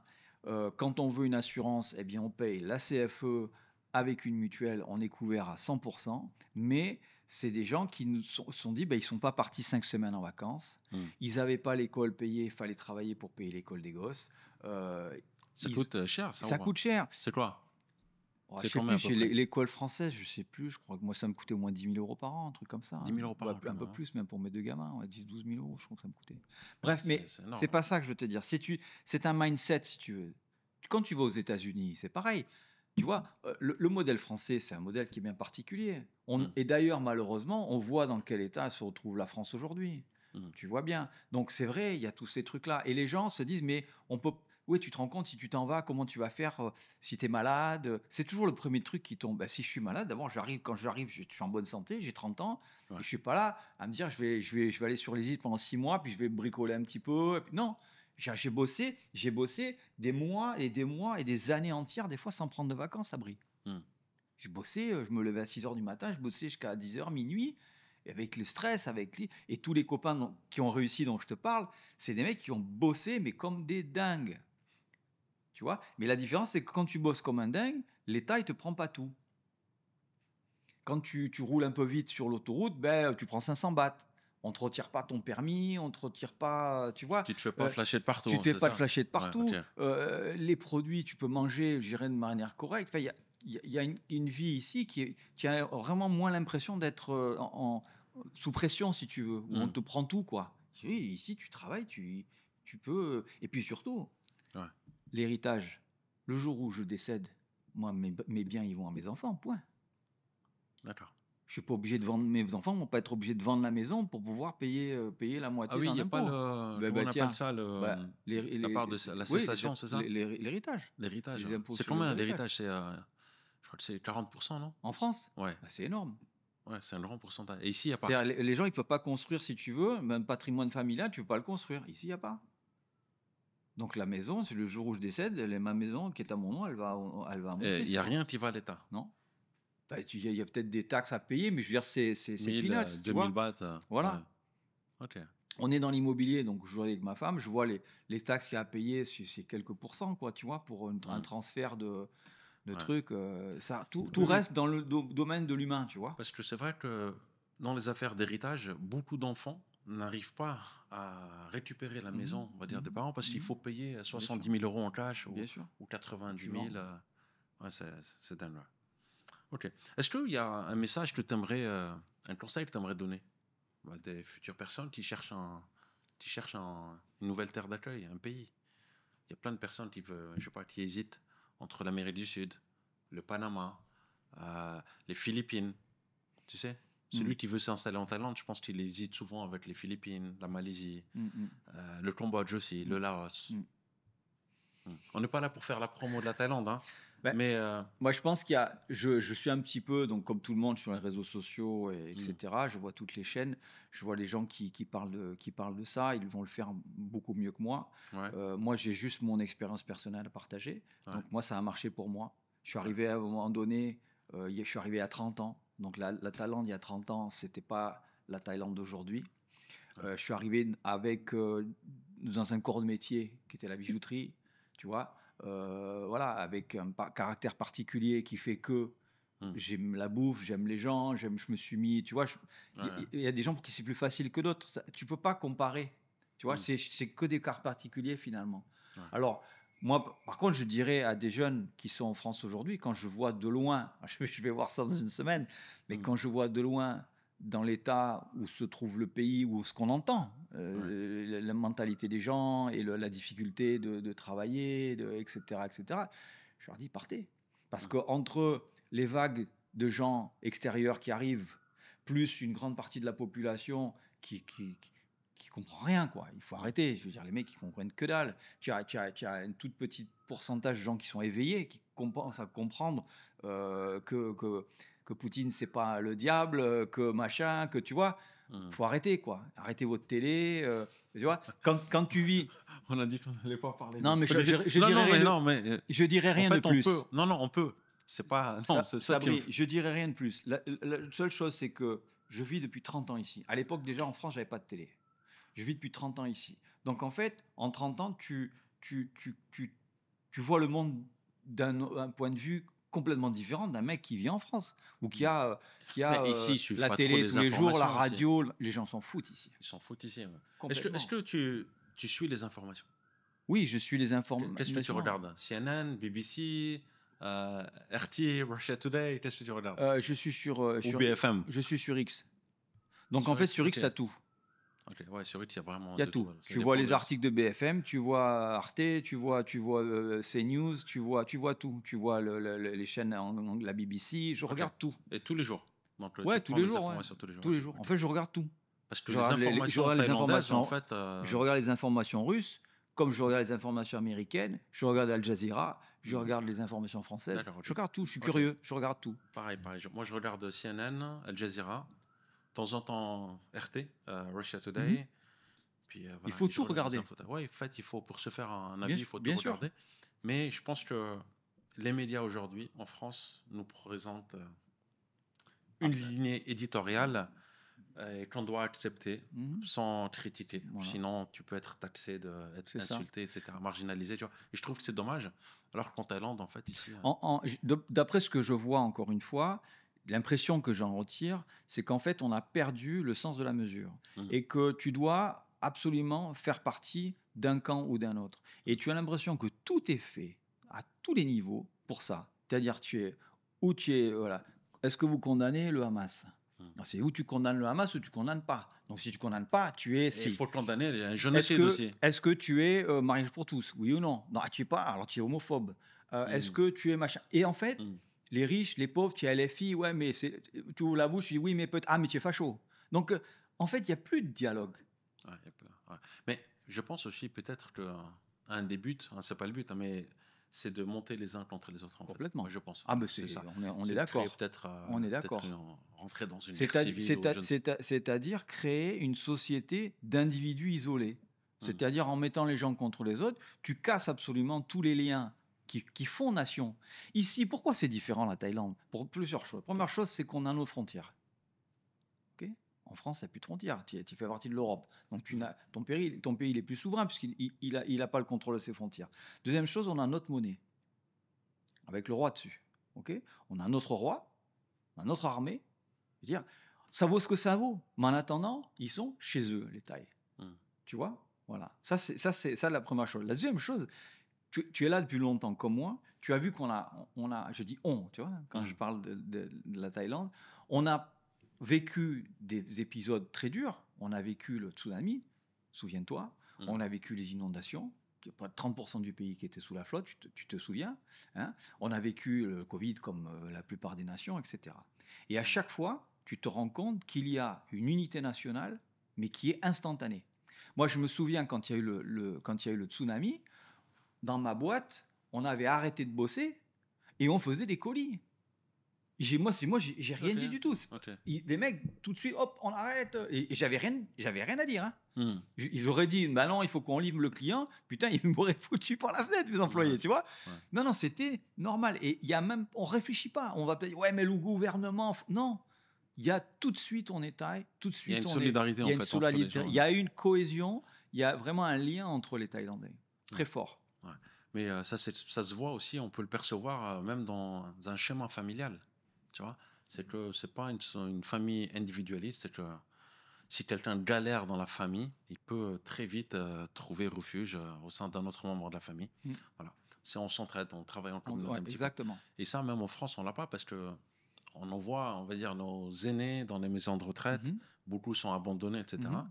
Et je pense que comme dans des sociétés méditerranéennes, portugais, italiens, Afrique du Nord aussi, tu vois, il y a beaucoup ces valeurs familiales qu'on retrouve ici en Thaïlande, Mhm. tu vois. Et en fait, on laisse jamais tomber les anciens. Mhm. Et peut-être que c'est retranscriptible à la société, au pays. Ouais, Voilà, c'est c'est vrai. comme ça. Si on a un qui a un pépin, bah, on s'entraide, tu vois. Peut-être que dans les villages aussi, on dit ça, c'est comme ça. Pourquoi aussi? Donc, bien évidemment, ça vient, si tu veux, d'une culture qui est comme ça, mais aussi parce qu'on a un État Ouais. qui est pas inexistant, parce que l'État, bien évidemment, il est là, mais les gens, Hum. c'est pas l'État-providence, ça n'existe pas. Donc, tu Ouais. ne peux compter que sur toi, ta famille, tes proches, les amis. Tu sais, première chose, dans ma boîte, la première chose que mes employés ont fait quand on a monté la société, ils ont fait un fonds. Je sais pas comment ça s'appelle en taille, je me rappelle plus. Donc, tout le monde met du pognon tous les mois. Tous les mois, ils mettaient tous 300, 400, 500 bahts, Ah bon? tous. Ok. Et dans toutes les boîtes, ça se fait. Là, à l'heure actuelle, Ah bah partout. Entre eux, sans rien dire à personne. C'est un truc Ok. qui est pas officiel, tu vois. À quoi sert cet argent? Ben, c'est en cas s'il y en a un qui a un coup dur. D'accord. Bah, ok. Thierry, j'ai envie qu'on parle d'avenir, de vision. Oui. Comment vois-tu l'évolution de la Thaïlande? Mhm. Alors, certains disent que l'arrivée d'étrangers en masse change le comportement des Thaïlandais. Certains disent que le comportement des Thaïlandais évolue, change, et notamment à Phuket, en fait, à Koh Samui. Parce que si tu veux, ils sont en contact quotidien avec des expatriés, des vacanciers aussi, pardon, hein, Mhm, des mhm, vacanciers. mhm, Et ils se rendent compte que les vacanciers, quand ils ne sont pas contents, ben, ils râlent, ils crient, voilà, ils lèvent les mains. Et donc, certains Thaïlandais commencent à faire pareil aussi. Parce qu'ils se disent, ah, c'est ce langage que les étrangers comprennent, eh ben, parlons ce langage. mhm. Mais entre eux, ils parlent pas le même langage. Non. Entre eux, non. Et surtout ici, non? Mais ils savent très bien qu'en fait, quelqu'un qui hausse la voix et qui s'énerve, en Ouais. fait, il a perdu déjà. Ouais. En Thaïlande, tu le sais comme Ouais. autant que moi. Hein. Est-ce que tu penses que le comportement des Thaïlandais va changer? Parce que quand on observe bien la culture a évolué. Je pense que dans la majorité, les Thaïlandais, je parle de cette banque, étaient plus traditionnels il y a 20-25 ans. Et aujourd'hui, quand tu regardes les réseaux sociaux, il y a un peu moins de cet aspect traditionnel. J'ai l'impression que la mondialisation a fait que les jeunes garçons, les jeunes femmes aussi s'habillent de façon un peu plus occidentalisée, etc., etc. De plus en plus. Ben, de toute façon, les sociétés changent, sociétés évoluent, les sociétés changent, et la Thaïlande change et évolue comme le reste du monde. Ça, on peut pas aller contre. Ensuite, on a une vision qui, je pense, est déformée en tant qu'étranger en Thaïlande, vu que on vit dans des endroits Mm. où il y en a, on se met aussi dans les endroits où il y a beaucoup d'étrangers, par la force des choses. On Ouais. vit au centre de Bangkok, là on est dans le quartier, Mm. on est vers Assok. Mm. Bon, il y a des étrangers, il y en a beaucoup, donc on a cette impression que la Thaïlande change parce qu'on est dans 2-3 rues, quoi. Ouais. Mais Bangkok, c'est 15 millions d'habitants. Tu Ouais. vois, sur les 15 millions d'habitants, combien il y a d'étrangers? Ça représente pas grand-chose, tu vois. Ouais. Et si tu sors des endroits touristiques que sont certains endroits de Bangkok, Pattaya, Phuket, Samui, etc., la Thaïlande, elle n'a pas tant changé que ça. Tu vois, Mm. j'ai mon épouse est de Chiang Rai, je vais à Chiang Rai avec elle. Dès que tu sors de la ville, tu as 4-5 rues, on va dire, où tu as les guest house, etc. Mais après, tu es Mm. en Thaïlande et tu n'as que des Thaïlandais. C'est une société qui est très homogène finalement, parce que Ouais. elle n'est pas tellement mixé ou trop influencé tant que ça, quoi. Alors dans les médias, oui, tu as raison, il y a aussi... Alors ils ont une influence, tu parles de l'influence occidentale, et tu as raison, mais il y a une influence qui est très forte, qui est celle de la Corée aussi. Mhm. Dans tout ce qui est chanson artistique, etc. Moi, ma gosse, aujourd'hui à la maison, ben, elle danse sur du K-pop, elle veut apprendre le coréen ou elle veut apprendre le japonais, tu vois. Elle Ok, veut pas apprendre l'italien ou l'anglais, ça l'emmerde, tu vois. ok. Ce qu'il a- Elle a elle quel aimerait âge, apprendre. ta fille? Elle a 11 ans. Ah, elle a 11 ans, toute jeune Ma alors, hein. belle-fille, Ah, la c'est pas belle-fille, ma ok, fille ok, ok. naturelle, c'est ma Ouais, belle-fille. Mais ouais, bon, c'est comme ma fille aujourd'hui. C'est un petit peu moi qui ai pris le ouais. rôle de papa. Et bon, mais c'est intéressant de la voir. Vous parlez quelle langue? On parle en anglais, et on taille En thaï beaucoup et aussi. en anglais. Ouais, Et j'essaie de la mettre à l'anglais le plus ouais. possible. Tout à l'heure, je voulais te poser une question que j'ai zappée. Est-ce que tu as des regrets? Est-ce qu'il y a des choses que tu aurais fait différemment? Ça fait 30 ans que tu es en Thaïlande. Est-ce que tu as regretté avoir fait certaines choses? Parfois. Alors, il y a des choses que je peux dire, des choses que je peux pas dire.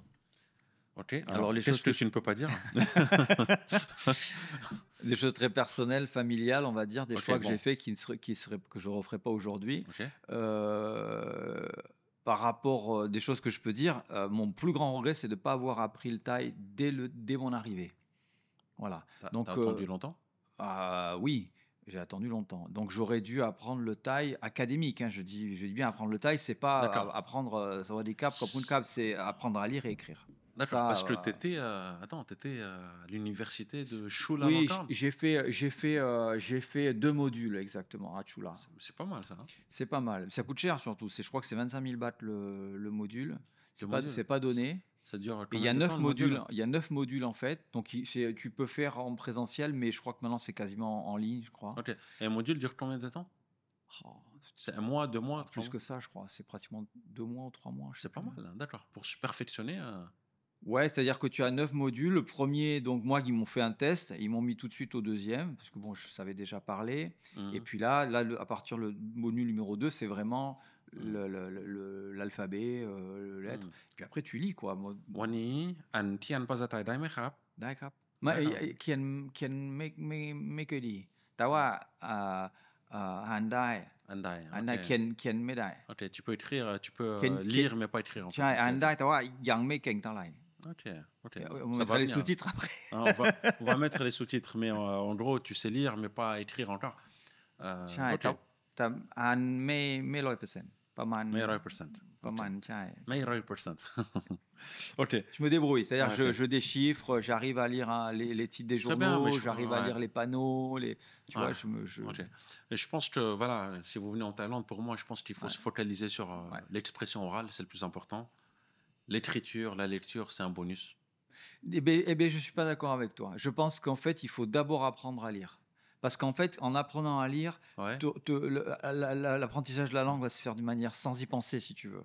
Tu vois, plutôt que Ah faire oui, le mais dans, chemin dans inverse, l'urgence, je veux dire, dans l'urgence, tu as besoin de t'exprimer, de parler. fais les deux. Et il y a des personnes qui savent, je connais des personnes qui ont fait ce que tu as dit, qui ont appris à lire, à écrire, mais qui savent absolument pas s'exprimer. Il faut Tu faire vois? les deux. Je dis pas qu'il faut pas, Ah, faut pas d'accord, il l'un faut faire sans les deux. l'autre. Ok, ok, Mais ok. il faut pas dire je vais apprendre à parler puis j'apprendrai à écrire, à lire ensuite. Il faut faire les deux en même Ah, temps. d'accord, Tu oui, vois, je c'est pense ça que qu'à un je veux dire. moment donné, c'est rapide, il faut. Ah Ouais, oui, je pense. ah oui, oui, oui. Parce que quand tu vois des termes, ça va te rappeler ce que tu as appris. Mais regarde, si tu veux apprendre un étranger qui apprend le français en France, tu vas pas lui dire bon, vous allez écouter uniquement et répéter, hein. Tu lui Mhm. dis, tout de suite, tu le fais lire, quoi. Ouais, Ça ouais. coule de source. C'est pourquoi on le fait pas ici, parce qu'on n'a pas le même alphabet. Mais une fois que tu as passé la Mhm. barrière de l'alphabet, c'est bon. Ouais. Mais tu sais qu'il y a certains Thaïs qui n'aiment pas que je leur parle Thaï. Moi, Oui, ça m'est arrivé. ça m'arrive aussi. Ouais. J'ai une personne qui m'a dit, une amie, il y a quelques temps, il y a quelques années de ça, qui m'avait dit arrête de parler Thaï, j'aime pas. Tu vois? Et c'est pas parce que j'avais un mauvais Thaï ou pas. Je dis why? It's so weird when like foreigners speak Thai. Tu vois, elle te dit c'est trop bizarre quand les étrangers parlent Mm, thaïlandais, mm. tu vois? Et je me dis ah ouais, d'accord. Parce que elle n'arrive pas à concevoir que ou elle trouve que c'est moche ou je ne sais pas. Il y a un pépin. Je pense avoir la réponse à ça, parce que ça m'est arrivé déjà Ouais. aussi. En fait, ici, tu sais, on remplit les cases. Et que la société est extrêmement structurée et que les gens font partie d'une case, Hmm. tu vois. Donc toi, tu es un étranger, Ouais. donc tu fais partie dans telle case, donc tu parles anglais et tu ne peux comprendre que ça, Ok. de la Thaïlande. Donc, on te parle comme ça, donc on agit comme ça, on te préserve de ci, on te préserve de ça. Ok. En fait, ils sont un peu, comment dirais-je, C'est des étiquettes en fait, un petit peu c'est des- standardisé, c'est ça? c'est un peu standardisé. Voilà, ils sont à l'aise avec ça. Et dès que tu sors, si tu veux, du cadre, Hmm, eh bien, quelque part, tu les rends. Et c'est pour ça que ma femme hmm, me dit, je me sens bien avec toi, mes amis se sentent bien avec moi parce que je pense avoir, c'est eux qui le disent, moi, hmm. je me vois pas par rapport à ça, mais je pense être sorti de la boîte, mais être sorti et je suis rentré dans une autre catégorie Ouais. et qui fait que on me parle comme un taille. Hmm. Parce que je comprends la Les taillitude, codes, si tu veux, les les codes, codes, tout ce qui etc., est non etc. dit, etc. Ouais. Voilà. J'arrive à concevoir hein, ce que tu es en train de me dire, même si je pense que c'est un peu trop tôt pour moi. Ça fait 9 ans que je suis en Mm. Thaïlande. Mais je comprends qu'après 30 ans, les choses changent. Il y a une attitude, il y a une gesture, Hmm. il y a un body language, si tu veux, il y a tout un tas de trucs que Ouais, tu t'imprègnes, quoi, au bout de 30 ans, je veux dire, ouais, obligatoirement. Hein. ouais. Et l'interview que j'avais faite avec Robert Boulgrain-Dubourg, hein, qui Ah était oui, oui, très oui, oui, très que j'ai intéressante, vu, qui était superbe. voilà, qui était superbe. Et voilà, il avait énoncé un fait, c'est que les Thaïlandais, pour que tu acceptes, ça met énormément de temps. Ouais. Tu vois, et tu vas passer par plusieurs stades. Je pense que voilà, tu as passé ces stades-là. Et à un moment donné, tu rentres dans la famille, tu fais partie de la tribu, en fait. Voilà. Et quand tu fais partie de la tribu, bah, tu as tout l'année, tu vois. Mm, Voilà. Et il serait capable, ouais, de se déchirer pour toi. mm. Mm.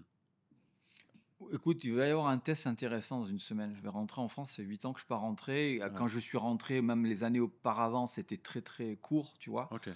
Et là, je vais pouvoir vraiment comparer Écoute, on qui je refera un suis. podcast quand tu reviens. On refait un podcast Allez, spécial France. express retour de France. Voilà, retour de France. Voilà. Est-ce que tu pourras aller faire un tour à Saint-Étienne ou pas? Non, Non, pourquoi? non, parce que je vais rester dans ma famille à côté de Non, mais Toulon. juste pour moi, tu vas jeter un petit coup d'œil. Qu'est-ce qui se passe à Non, je déconne, Saint-Étienne? je déconne. Qu'est-ce qui se passe? Il se passe rien du tout. Mais Saint-Étienne, pour moi, c'est une ville que j'ai pas trop aimée au début. Hein? Mais je pense que ça fait partie des villes euh, charismatiques. Je sais qu'il y en a qui vont se dire arrête de raconter des conneries. Mais c'est une ville que tu apprends à apprécier avec le temps. Pas tout de suite. Je veux dire, les premières années, tu vas dire mais c'est moche, je préfère aller à Lyon, etc., etc. Mais les Stéphanois sont d'une gentillesse. euh, les paysages sont magnifiques, dignes d'une carte postale en hiver quand il neige, quand tu peux pas démarrer ta voiture, quand tu vois, surtout que c'est en pente. Moi, j'habitais à 600 mètres d'altitude, c'est énorme, tu vois. Et voilà, c'est le charme de Saint-Étienne. Hmm. J'espère que un jour tu iras visiter. Hmm. Ok, est-ce que tu as des questions, Thierry? On peut inverser. Je te vois mitigé là sur Saint-Étienne. Ouais. Non, Ouais, je te vois mitigé sur Saint-Étienne. je voulais partager une expérience parce que tu sais, moi je lis les commentaires, donc je le dis à tous ceux qui sont là, je lirai les commentaires Ouais, après cette vidéo et je réponds. Donc Thierry, ou pour certains, les plus intéressants parce qu'il y en a d'autres, tu l'as ouais, bien compris, on ne répond pas. ouais, Mais souvent, on parle de médecine, on parle de sécurité sociale, on parle hmm. de oui, mais alors le jour où il sera malade, etc., etc. Alors ça, c'est le truc qui revient. Et je Ouais, voulais juste partager une petite expérience qui m'est arrivée. Donc au mois de décembre, je fais les travaux pour ma nouvelle boutique, mon agence immobilière à Honnut, et je monte sur une échelle et je tombe de l'échelle, mais assez haut. ouais, Et je me fais très mal hein, parce que je me casse le poignet, je m'abîme la tête, le bassin, etc. Et je suis allé à l'hôpital qui est l'hôpital qui m'est assigné pour ma sécu. Et j'ai été accueilli. On m'a fait, une demi-heure après être arrivé, on m'avait fait des radios du bassin, radio du poignet, et on m'avait fait un scanner. hmm. Un scanner. Ok, Ouais, une demi-heure après être arrivé. Le soir même, j'étais opéré. On m'a posé une plaque. Le lendemain matin, j'étais opéré de la tête parce que je m'étais enfoncé. Enfin, je ne vais pas passer oh là là, les ok. détails. Je m'étais bien abîmé. Hein. J'étais opéré le lendemain matin. J'ai passé 4 jours à l'hôpital où j'étais dans une très belle chambre. Hôpital public. Hôpital public. Hein. Ok, Donc, donc, je payais ma chambre. OK. Donc j'avais une chambre individuelle, donc avec un canapé. Mon épouse est Mmh. restée là. J'ai mangé très très bien. J'avais de la morphine tous les jours, les cachets. J'avais l'infirmière qui venait, la tension, le truc toutes les heures. J'étais vraiment super bien traité, super bien soigné. J'ai payé 13 000 bahts. 13 000 bahts, ok. J'ai À peu près payé, 300 euros. j'ai 300, payé 400 euros. ma chambre. Voilà. Alors, c'est mon expérience. Maintenant, il y Mmh. en a peut-être qui vont dire oui, mais s'il avait eu un cancer, s'il avait ci, il a peut-être que machin. En attendant, voilà ce qui m'est arrivé. Mmh. Voilà comment j'ai été traité et j'ai été opéré. Aujourd'hui, donc, j'ai retrouvé ma main. Ouais, Voilà, ouais. c'est tout. C'est vrai qu'on néglige souvent quand même la médecine ici en Thaïlande. Mm. On ressort souvent cette phrase le jour où il va tomber malade, il va courir en France. Je veux dire, moi-même, hein, je me suis blessé au genou. Mon premier réflexe, ça a été de dire je veux rentrer à... J'étais en France, hein, à Saint-Étienne, lorsque je me suis blessé. Et mon premier réflexe, c'était de me dire je vais rentrer à Sukhumvit Hospital pour me faire soigner. Mm. Je vais faire 11 000 bornes pour me faire soigner. Parce que, voilà, ils m'ont fait attendre pendant 5 heures de temps aux urgences. Voilà. Soit.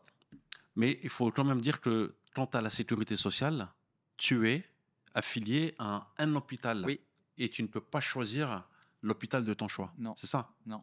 Mais c'est Ok. ça. Ok. Donc, c'est toi et ta chance un peu ou pas? Est-ce que c'est toi et ta chance en fait? Ou est-ce que tu penses que tous les hôpitaux se valent? Bah, oui et non, mais j'en sais rien. J'ai pas fait tous les hôpitaux. Je peux pas te répondre. En tout cas, moi, ce que je te dis encore une fois depuis toujours, c'est que je viens de partager mon expérience. Donc, tu me Hmm. demandes est-ce que les hôpitaux, je sais pas. Moi, je te Ouais. dis voilà ce qui s'est passé pour moi. Ok. L'hôpital sur Rama 4, voilà, j'ai été Hmm. super bien. Après, j'avais fait les visites, on m'a refait des radios, etc. Et j'étais Ouais. vraiment super bien Ok. traité. Ouais. Et voilà. Mais tu as peut-être eu des amis qui ont vécu des expériences similaires en fait, et tu pourrais te dire, tiens, c'est un peu partout pareil Ouais, dans alors d'autres villes. j'ai un ami qui avait très peur du Covid, très peur parce qu'il était âgé. Hmm. Donc il est rentré en France, il se fait renverser par une moto en bas de chez lui. Donc il a été pris en charge, il est allé à l'hôpital, Ouais. on lui a fait des radios, on lui a trouvé une des vertèbres cassées. Donc et on lui dit bon bah, demain matin à l'hôpital américain Hmm. à Paris, demain matin vous êtes opéré, attendez on est aux urgences donc sur un brancard, on va vous monter dans votre chambre. 2 minutes après, il y a un type qui arrive avec des analyses. Il dit ah, le monsieur, il est positif au Covid. Ah, monsieur, on ne peut pas vous monter dans votre chambre. Donc, il reste là. Ils l'ont retrouvé le lendemain matin, étouffé dans ses vomissures. Il est mort. Voilà. Donc, Ok. voilà une expérience dont je peux parler. Hmm. Ok. Bon, c'est la fin du podcast. Non, C'est... mais quand Ok. tu vois, moi, cette aventure m'a profondément Hmm. marqué, parce que c'était un ami proche que j'aimais énormément. Et je pense il lui serait arrivé la même chose ici. Il Ouais. ne serait jamais resté seul dans un Ah couloir. oui, c'est ça, parce que ici, Voilà. les La différence, elle infirmières est là. passent toutes les heures, en fait, ou Bien même pas sûr. toutes Et les, bien sûr. parfois 30 minutes, Bien sûr. te prennent Un attention. vieux monsieur de 74 ans, il ne reste pas 5 heures seul sur un brancard dans des urgences. C'est impossible en Thaïlande. Hmm. Même dans le dernier Ouais, tu ouais, vois. ouais. Alors, il y a plusieurs domaines comme ça en Thaïlande qui sont négligés, je pense, par les Français, qui sont négligés, en fait, hein. Mhm. C'est quoi? C'est le dentaire, Mhm. c'est des spécialistes, Ouf, ouais. c'est vraiment des Ouais, ils sont très spécialistes. très bons. Et je pense que, voilà, ça fera bientôt concurrence à la Turquie. Mhm. Ils font des implants dentaires. Les cheveux. Les implants, qu'est-ce que je raconte? Oui, les implants dentaires, les cheveux aussi, Oui, les oui. implants capillaires. Capillaires. Voilà, Euh, c'est impressionnant, c'est T'as impressionnant. fait ou pas encore? Non. T'as pas besoin, toi. Ah T'as non, beaucoup de cheveux. Moi, j'y vais l'année c'est vrai. prochaine. Ah bon? Ouais. On J'ai peut dé- voir ou j'ai pas? décidé. Eh ben non, j'en ai plus trop là. Ah Mais ouais? j'ai décidé de Ah, le tu veux faire le l'année faire? prochaine. Oui, j'ai envie de le faire. En Pourquoi Turquie pas? ou en Non, non, il Thaïlande? est en Thaïlande. Ça coûte combien? Bah, on Ah, pourra faire une on vidéo. fera Je la me suis vidéo implanté si tu veux. des Je me cheveux. suis fait les cheveux en Thaïlande. Ouais. T'as déjà fait des implants dentaires ou pas? Non, j'ai été Non, soigné bien évidemment pour les dents, soigné, mais j'ai ok. jamais fait d'implant. Ouais, ils font énormément. Je pense que c'est. Ouais. Est-ce que tu aurais des questions? Tiens, on va inverser le truc. Un petit test, tiens. Allez, t'as le Non, droit, t'as le, t'as le droit à une ou deux questions. on avait dit qu'on parlerait du tarot. Donc, est-ce que tu veux que je Bien te fasse vu, bien vu, bien vu, bien vu. Est-ce que tu as des cartes ici? Non. Oui, j'ai toujours mes cartes Ouais. avec moi. Ouais. Alors, euh, oui, c'est ton actualité, c'est ce que tu fais aujourd'hui en fait. Oui. D'accord. Après avoir fait Ben, je peux expliquer. Ouais, les bijoux, après avoir fait de l'immobilier, Mhm. tu te lances aujourd'hui dans le tarot. Oui. Ok.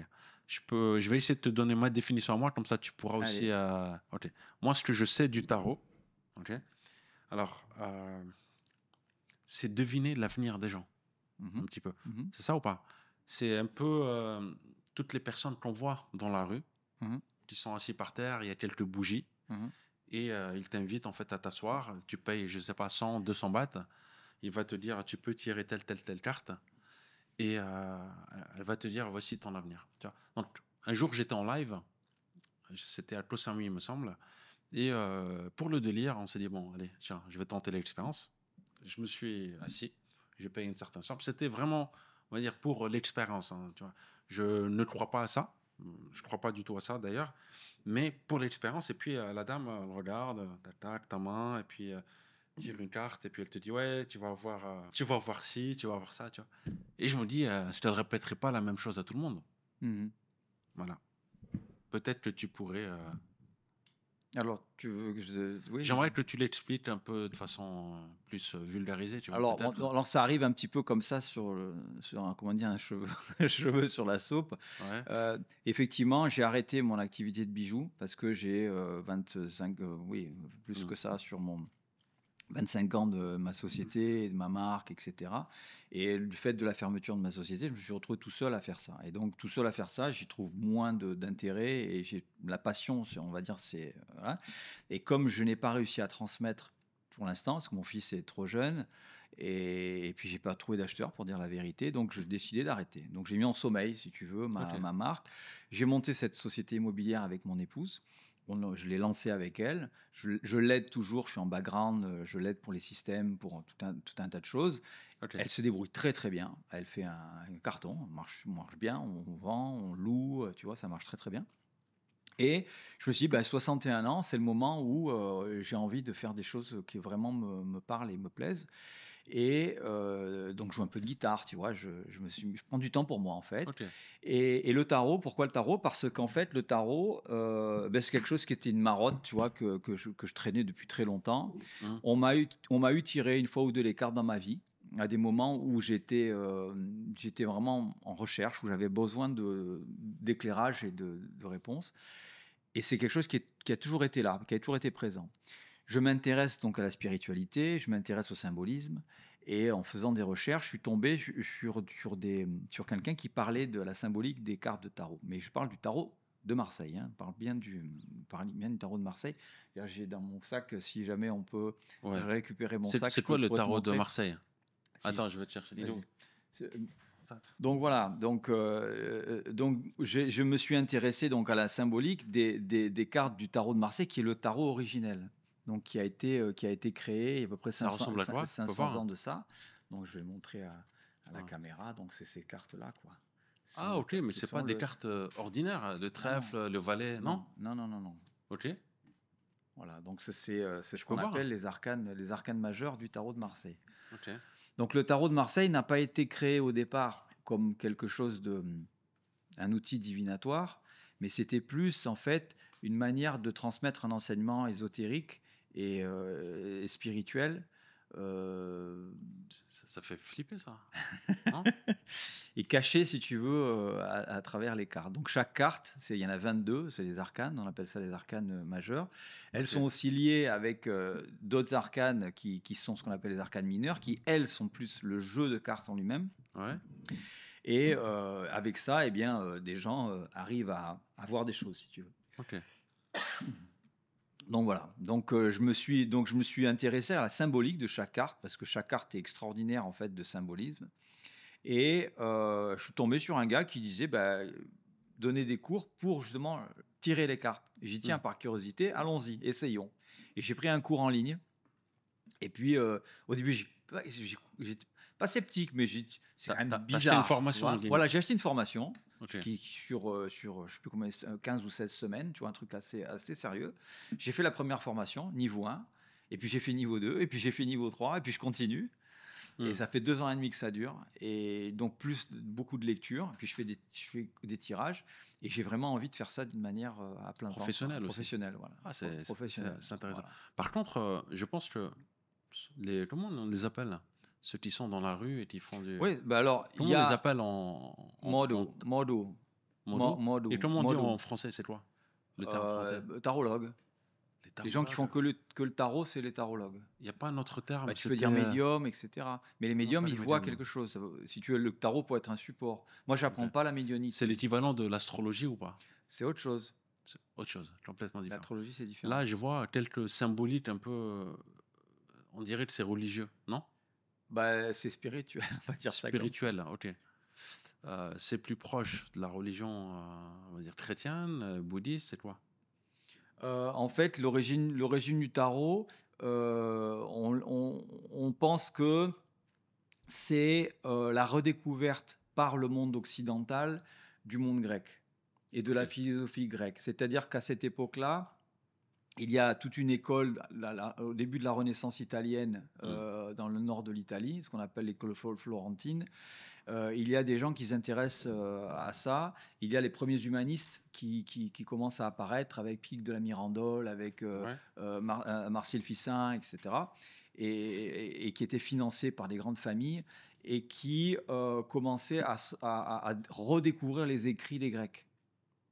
Tu vois, qui étaient traduits en latin. Donc, on a commencé à traduire le grec en latin. Donc, ils ont commencé à lire, si tu veux, à comprendre Platon, Socrate, etc., etc.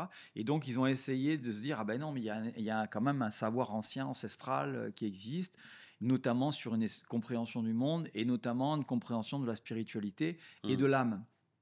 Tu vois, parce qu'en fait, le tarot, les 22 lames du tarot, les 22 arcanes majeures, c'est ce qu'on appelle le voyage de l'âme, c'est-à-dire de l'incarnation jusqu'au retour au créateur. Okay. Là, si je tire une carte, tu pourrais peut-être me dire... Non, mais après, si tu veux, on pourra faire.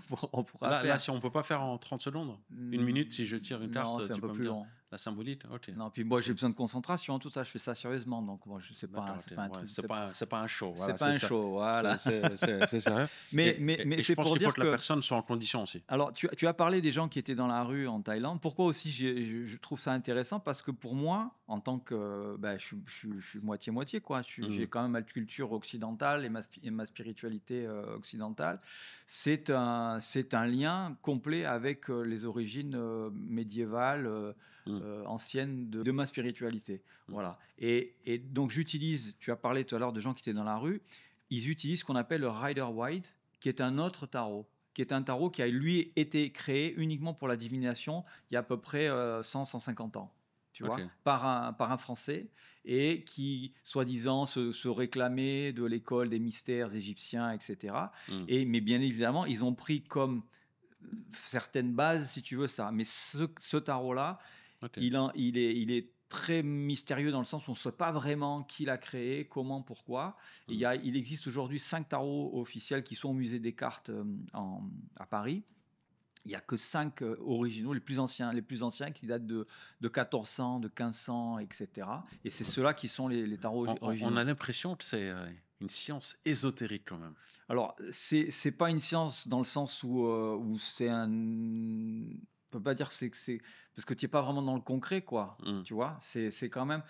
Alors, juste pour faire parce que j'imagine qu'il y en a qui vont me prendre pour un allumé, si tu veux. Le podcast No Limite n'a plus aucun sens. Là, on est parti en No Limite. Ouais. Donc rapidement. Non, mais c'est bien que tu dises un peu ce qui t'anime aujourd'hui. Je suis assez cartésien en fait sur certaines choses, mais j'ai quand même une sensibilité artistique. Je veux dire, j'ai créé des milliers de bijoux toute ma vie, donc pour moi, l'art c'est quelque chose que tu développes si tu veux. Et quand tu crées un bijou, au bout d'un moment, tu te poses la question, est-ce que la pierre, je la mets un peu plus grande ou un peu plus petite? Est-ce que je le décale à droite? Est-ce que je le décale à gauche? Est-ce que j'utilise ce symbole ou ça? Est-ce que je mets ce message ou ça? Et en fait, tu es en permanence dans un questionnement pour savoir qu'est-ce qu'il faut créer. Et avec le temps, avec l'expérience, je me suis rendu compte d'une chose, c'est que mon corps réagissait, mon esprit réagissait, et que 99% du temps, la première idée que j'avais eue, c'était la bonne. Pourquoi, je ne sais pas. Mais il y a une question de... Tu vois, je voyais un truc... et au fur et à mesure du temps, je me suis amusé à essayer de voir les choses très rapidement, ou faire un dessin, ou voir un truc, et utiliser mon corps comme un outil, si tu veux, et m'observer, et observer quelle était la première réaction que j'allais avoir. Donc, je me mettais en condition pour voir quelque chose, pour imaginer quelque chose, et je savais que la première mot qui me venait à l'esprit... Donc, tu développes avec le temps une espèce de sensibilité. Et quand aujourd'hui, J'apprends les cartes. J'apprends, bien évidemment, il y a une partie théorique où tu es obligé vraiment d'aller profondément dans la symbolique. Et que tu vois telle carte qui sort avec telle autre carte, eh bien, je commence à avoir des flashs, avoir des premières idées qui m'arrivent. Et à partir de là, je développe. Tu vois, pour moi, c'est Tu lié crées avec. un instinct, en fait, une première impression. Ouais, On dit toujours que la première impression, c'est la bonne. ouais. Et, Et c'est et ok. c'est- et c'est souvent le cas. Et quand j'ai commencé à apprendre avec ce prof, au début, je regardais ça. Et puis le mec, il tire des cartes à quelqu'un qui est à 3000 km de lui, parce qu'en fait, il fait ça en ligne. Et tu dis, mais attends, il touche même pas les cartes. Et puis il dit les trucs, et il dit les trucs. Puis la nana, donc il montre. Donc il n'est pas en consultation. Mm. La personne, elle est élève, donc elle dit rien. Il explique le machin, ça c'est ça, c'est ça, c'est ça. Puis après, bon alors, Mélanie, est-ce que ce tirage correspond? Et la nana, elle dit, j'en reviens pas. Ah si, elle a. Et puis un, et puis deux, et puis trois, et puis quatre. Et à chaque fois, c'est la même chose. Et puis toi, tu commences à le faire toi-même. Et tu vois les trucs qui sortent, tu dis, putain, c'est pas vrai, quoi. C'est la chance, c'est un coup de bol, tu vois, Ouais. que cette carte, elle sort à ce moment-là. Et puis la deuxième fois, tu dis, ah non, c'est quand même bizarre. Et puis au bout d'un moment, tu te poses même plus la question, c'est comme ça. Tu cherches pas à comprendre, parce qu'il n'y a rien à comprendre. Il n'y a Ouais. que les cartes sortent, et ben oui, Ouais. ça veut bien dire ce que ça veut Je dire. pense qu'il faut être peut-être conditionné pour être réceptif à ça. Ça me fait un peu penser aux personnes qui disent, moi je vais, comment on appelle ça, t'hypnotiser. Un Oui, hypnotiseur ne peut hypnotiser que quelqu'un qui est conditionné, qui est prêt à être, je pense, hein. Voilà. Si ça existe, hein, alors l'hypnose. la différence avec ça, c'est qu'en fait, le tarot ne triche pas. C'est-à-dire que quand tu tires les cartes, que ce soit la personne qui tire les cartes ou même demain, tout à l'heure, je vais te faire un tirage, Mm. on va prendre des cartes, c'est toi qui vas les piocher, qui va les mettre Ouais. à tel endroit. Après, moi, j'ai un travail d'interprétation à faire. Et c'est là où mon travail Mais là, tu peux correspond. me dire, raconter du bullshit aussi, me dire, non. Ben non, pourquoi faire? Non, mais il y en a, je veux Dans dire. ma démarche, moi, je suis pas à Ok. vouloir raconter de bullshit. C'est-à-dire, Ouais. je vais voir des choses. Et alors, je fais 2 tarots maintenant, j'apprends, hein, parce que je suis pas Ouais. encore, tu vois? J'apprends le T'es encore en apprentissage Oui, alors. ouais, Bon, 2 ans et ouais. demi, c'est un Ouais. apprentissage. J'apprends donc à faire de la prédiction, d'accord? Pour dire éventuellement ce qui va se passer. Mais c'est pas ce qui va se passer obligatoirement, c'est ce qui va se passer si tu ne fais rien. C'est-à-dire que si tu continues Mm. ton chemin dans ces énergies-là, il va se passer ça. Et la deuxième chose que je fais et qui est vachement intéressante, c'est que tu poses une question au tarot et tu dis, tarot, qu'est-ce qu'il faudrait que je fasse pour que mon podcast il dépasse le million Mm. d'abonnés, tu vois? Et on pose la question au tarot et en fonction de ce qui va sortir, on va dire, ben voilà, il faudrait que, tu vois, Mm. voilà, les gens que tu vois Alors, peut-être changer Taro, qu'est-ce qu'il d'environnement. faut qu'on fasse pour que cette vidéo fasse 100 000 vues, hein?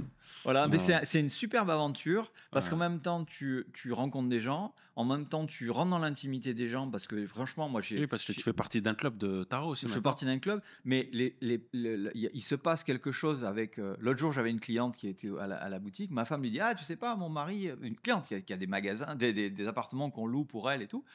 Et ma femme lui dit ça, lui dit, tiens, mon mari, je veux pas, tout de suite, hein.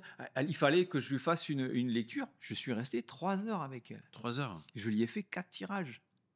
Et on est parti sur sa vie personnelle, son compagnon, machin, et elle avait une maison, un truc en bord de mer, elle voulait savoir s'il fallait construire, etc. Et moi, je voyais la justice à l'envers, je lui dis, fais gaffe, les papiers, les trucs. Je lui dis ce que je vois, Tu voyais tu le vois. papier de la justice, la Non, carte de je la voyais la justice. justice à l'envers qui était liée à sa maison, à son terrain. Je lui dis, vérifie bien tes papiers. On ne sait jamais. Mm. Tu vois, voilà ce que le tarot D'accord. me dit. Après, je sais pas. Tu vois, Ouais. je dis pas, il va se passer ça Mm. absolument, etc., etc. Ok. Ok. Et sa copine, parce que bon, elle était en couple avec une nana, elles étaient séparées, etc. Et Mm. je lui dis, effectivement, il s'est passé ça, ça, ça. Je voyais ce qui s'était passé. Ouais. C'est incroyable, quoi. Ouais. Et je suis le premier à être surpris de ce que je vois, tu vois. Est-ce que c'est rentable? Ah bah non, je gagne pas d'argent avec ça. Enfin, pour l'instant en tout cas. Mais peut-être que Si- plus tard, Parce que si tu passes 3 heures avec quelqu'un, Bah oui, l'idée c'est quand même. mieux vaut Non, mais que. j'aimerais en faire un métier, oui, oui, oui, bien sûr. Oui. D'accord, Je ok. veux monter un site l'année prochaine, je voudrais faire un Instagram, un site, faire de la Site consultation en ligne, internet, etc. Oui, oui, oui, consultation, oui, bien sûr, coaching, bien sûr, bien des sûr. formations, des choses comme ça, je Bah oui, pense, parce hein, que tu parce peux pas que, passer toute ta vie ouais, sans rien, quoi. ouais, parce qu'il y a beaucoup de personnes qui font du business sur l'astrologie aussi, Mm, mm, etc. mm. Bon. J'ai dit, ça n'a rien à voir avec la Thaïlande. Ben, oui, Ouais. oui et non, parce qu'en fait, en Thaïlande, il y a énormément de De clubs voyance. de Thaïlande. Des voyants, enfin des gens qui font de la voyance, du tarot, il y en a partout. Mais Mm, des personnes qui utilisent le tarot originel comme je le fais, il y en a pas. Donc je mm. vais être un peu spécial en Thaïlande, tu vois. Ok. Le fait d'utiliser ça. Tu vas utiliser la discipline sous sa forme ancestrale. Oui, c'est C'est ça. ça. Ouais, c'est L'idée, pas c'est mal. ça. Ok. Bon, revenons à la Thaïlande. J'espère que ça aura intéressé Ouais, certaines ouais. personnes. Ne me jugez pas, je suis pas devenu, Si vous êtes encore là, hein. Si vous êtes encore là. Euh, Thierry, est-ce que on arrive à la fin hein, de ce podcast, mais est-ce qu'il y a des choses que on n'a pas abordées? Je pense qu'on a parlé de plein de choses. Oui. Est-ce qu'il y a des choses qu'on a oublié de citer? Est-ce que tu penses que la Thaïlande reste un pays d'opportunité, par exemple, pour les étrangers aujourd'hui? Tu vois? Moi, je pense que oui, je l'avais déjà dit lors de notre première rencontre. Je pense que ce pays, à partir du moment où on vient avec une bonne mentalité, des idées, Mm. du courage, vouloir se mettre dans les règles, oui, on peut faire. Mais ça devient plus compliqué, bien évidemment, parce que la concurrence devient de plus en plus rude. Ouais. Il y a de plus Euh, en plus d'étrangers en Thaïlande ou pas? Aussi. Bah oui, De plus en plus. il y en a de plus en plus, ouais. Ouais. Ils sont quand même cantonnés, Aux mêmes voilà, tu endroits. vois, Ouais. voilà. Et ça, je pense que ouais, c'est plutôt malin de trouver un refuge à Sarabouri, une petite campagne, un petit village, tu Mm. vois. Mais il faut avoir les moyens. Tu vois, il faut avoir les moyens, Ouais, une je histoire de pense. moyens, mais c'est pas tant les moyens parce que justement, quand tu vas loin, c'est pas cher. À la campagne, tu vis Ah pour non, mais je rien. pas que les moyens financiers, les moyens intellectuels, Intellectuel, c'est-à-dire qu'il faut pas, voilà, l'adaptation. et on revient à ce qu'on disait tout à l'heure, il faut apprendre la langue. Ah, si tu- Apprendre la langue, ouais, tu peux vivre n'importe où en Thaïlande. Mais ouais, si tu peux communiquer avec personne, ah oui, tu vas ouais. rester avec des endroits où il y a que des Mm. étrangers, ça Mais il y c'est a des sûr. personnes qui aiment bien rester cantonnées, on va dire, à leurs habitudes. J'aime bien, j'ai un ami, par exemple, il me dit, moi, je veux habiter ici, Mm. à Sukhumvit, à Sok, Mhm. parce que j'ai mon restaurant italien, j'ai les restos français, quand j'ai besoin, voilà. Mhm. Et alors que si tu habitais à Hoi Tuang ou à Sotizan, bah, tu Pardon. que du local. Oui, c'est ça. Ben oui, Tu donc que du local. voilà. Ouais, C'est ça, oui, c'est ça. Ben, une immigration, quand ouais. tu veux t'installer dans un pays, c'est où tu es capable justement Mm. de t'intégrer complètement et d'accepter la culture locale, la bouffe, les gens, la langue, leur façon de vivre. Tu vas bien dans un village, ils te mettent de la musique au temple à fond la caisse, tu as les chiens qui hurlent dans la rue, tu as les motos qui passent. Tu vois, bon, Mm. c'est pas de tout repos non plus, il Ouais, faut être capable de l'accepter. ouais. Mm. Alors, ce podcast, c'était sympa? Ah ben moi, écoute, à chaque fois, de toute façon, à chaque fois que tu m'appelles, je suis toujours au garde à Présent. vous, présent, parce que Présent. Ouais, ouais. moi, parler avec toi, c'est un Mm. vrai plaisir. Bah, plaisir partagé, ça me fait plaisir en tout Et cas. dès que tu as besoin de moi, je suis là. Bah écoute, on Et va faire d'autres numéros ici. D'autres numéros. Alors, est-ce que tu préfères qu'on fasse des podcasts à deux, à trois? Est-ce que c'est différent quand même quand c'est à focus à deux personnes, non? ouais, là, on a pu rentrer sur des sujets plus Ouais, personnels, ouais. bien évidemment. Et Mais à deux, c'est pas mal aussi. ouais, Enfin, c'est à pas mal. trois, je veux dire, c'est pas mal aussi. Ce qu'on avait Ouais. fait avec Steph, Mais sauf c'était quand on sympa. survole à trois, j'ai l'impression. Qu'en faisant un podcast à deux, on peut plus Moi, je trouvais que rentrer dans. c'était sympa quand on parlait d'anecdotes, si tu veux, qu'on partageait des anecdotes, tu Ouais, vois. Ça devient plus un rendez-vous de copains ouais, pour rentrer plus dans des sujets plus complexes où c'est le ouais, format à deux est mieux, je pense. ouais. Format à deux, c'est bien. Ouais. Ouais, non, parce que je me suis rendu compte que la dernière fois, bon, ça a duré 3 heures aussi le podcast. Ouais. Et tu n'as pas dit tout ce que tu avais à dire, j'ai l'impression. Tu vois, je pense que pendant ce podcast-là, l'audience va en savoir un peu plus sur toi que par rapport au précédent podcast Mhm. où tu t'excusais. Excusez-moi, hein, je prends la parole juste 2 secondes et je vous la relaisse. Et en fait, tu pouvais pas forcément t'exprimer. Ok, ok. La question qui dérange? Allez, vas-y. Non, je déconne, je sais pas. Non, mais on pourrait mettre une question à la fin, une question. Ou le message que tu voudrais donner aux jeunes générations, ou je sais moi, Ouais, aux message que tu. Français qui veulent venir Bah, je sais s'installer. déjà ce que tu vas dire, mais oui. Alors, quel message tu aimerais donner aux jeunes générations? Voyagez, Voyager, tu ouvrez vos penses? yeux. Voyager? Allez voir ailleurs comment ça se passe.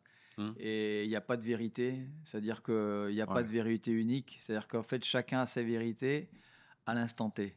C'est-à-dire aujourd'hui, j'ai ma vérité Ouais. à l'instant T. Tout à l'heure, ce sera peut-être plus la même. Et la tienne, c'est voilà. Donc la vérité, c'est quelque chose qui. Ça veut dire qu'il ne faut pas écouter les autres, alors. Non, il faut écouter. Bien sûr Ouais. qu'il faut écouter, mais il faut pas prendre. La vérité, elle vaut pour une personne à un moment donné. Ouais. Tu vois? Bah tiens, j'ai une question. Allez, Si ce n'était pas la Thaïlande, où est-ce que tu te serais installé? Si ce n'était pas la Thaïlande. je suis incapable de te répondre. Ah ouais? Est-ce que tu penses que ce serait un pays asiatique ou pas? Est-ce que tu étais un Ah, fan de l'Asie ou pas? C'est alors ça oui, que je bah veux dire. oui, donc ça déjà, faudrait peut-être que le dire aussi, c'est-à-dire que j'avais des circonstances atténuantes.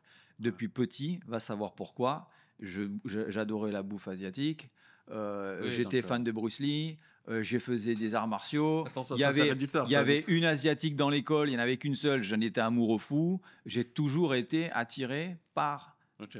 par l'Asie. En général, je suis jamais devenu dingue du Pérou, ou, tu vois, ou de l'Afrique, ou n'importe où. Pourtant, c'est C'était sympa, l'Asie, l'Asie, l'Asie. le Pérou.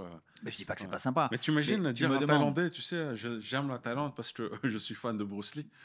Et en même temps, alors ce qui est rigolo, c'est parce que justement, j'avais une vision de l'Asie très asiatique, dans le sens où c'était plus, on va dire, Vietnam, Japon, Chine, tu vois. Je vois. La Thaïlande, c'est pas. Tu vois, Ça n'a rien à voir. ça n'a en rien fait. à voir. Non, ça n'a rien à Et au voir. début, j'étais un peu déçu, tu vois. Je m'attendais à ce que la Thaïlande, ce soit plus, tu vois, Ouais. plus Bruce Lee. Ouais. Plus, en fait, plus Chine. Ouais. Et en fait, c'est le cas en Malaisie. Quand tu vas en Mhm. Malaisie, tu Mhm. verras, bah, il y a beaucoup de Chinois, il y a beaucoup de musique traditionnelle chinoise. Et en fait, pour nous, l'Asie, je pense, hein, pour Européens, c'est la Chine, Ben oui, je pense. parce qu'on connaît C'est rien. pas la Thaïlande, en fait. On connaît pas. Et ouais, c'était les mythes des sons. Ok. Voilà. Donc, tu étais fan. Mais ici, par contre, j'ai trouvé. Et par contre, j'ai voyagé. Je suis allé au Vietnam, je suis allé en Birmanie, je suis allé au Japon, à Hong Kong, je suis allé un peu Est-ce que tu partout. peux nous redire l'histoire de l'huissier, là? Parce que c'est avec ça que tout a démarré. Ah, tu veux que je refasse Ouais, l'histoire de l'huissier? non, elle était excellente parce qu'il y en a qui n'ont peut-être pas vu ta vidéo, même si elle a fait 1 million de vues ou plus, Je crois pense. qu'elle Elle fait a fait un partie des million. top 3 de tes vidéos. Je suis pas le Ouais, numéro ouais. 1, mais je suis dans les, je suis Non, dans- je mais suis classé. non, mais sur d'autres plateformes, Facebook, TikTok, Ah. elle a dépassé le million.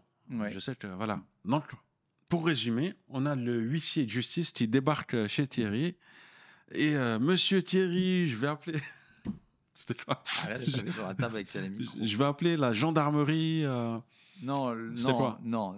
C'était que j'avais. Bon, je vais rapidement. Je sais que j'avais déménagé et que j'avais pas dû faire suivre mon courrier ou quelque chose comme ça, mais j'étais prélevé. On va dire j'avais des prélèvements dont je ne me souciais pas. Et en fait, Ouais. j'avais une facture d'URSSAF qui n'avait pas été payée de 500 francs. Donc, c'est la somme de 500 francs. Et donc, à l'époque, j'habite à Saint-Vincent-de-Tyrosse, dans les Landes. Et j'habite dans un vieil immeuble, un vieil HLM, avec des gens tout le monde me connaissait dans l'immeuble. Et j'entends taper à ma porte à 3h l'après-midi, parce que je travaillais de chez moi à l'époque. Ouais. Et c'est un type qui, voilà, avec un impair, je me rappelle très bien de lui, avec un imperméable et tout, comme un flic un peu, tu vois. Monsieur Martineau, bonjour, oui, je suis huissier de justice à Pérorade, parce qu'il venait de Pérorade. Et voilà, vous devez 500 francs à l'URSSAF.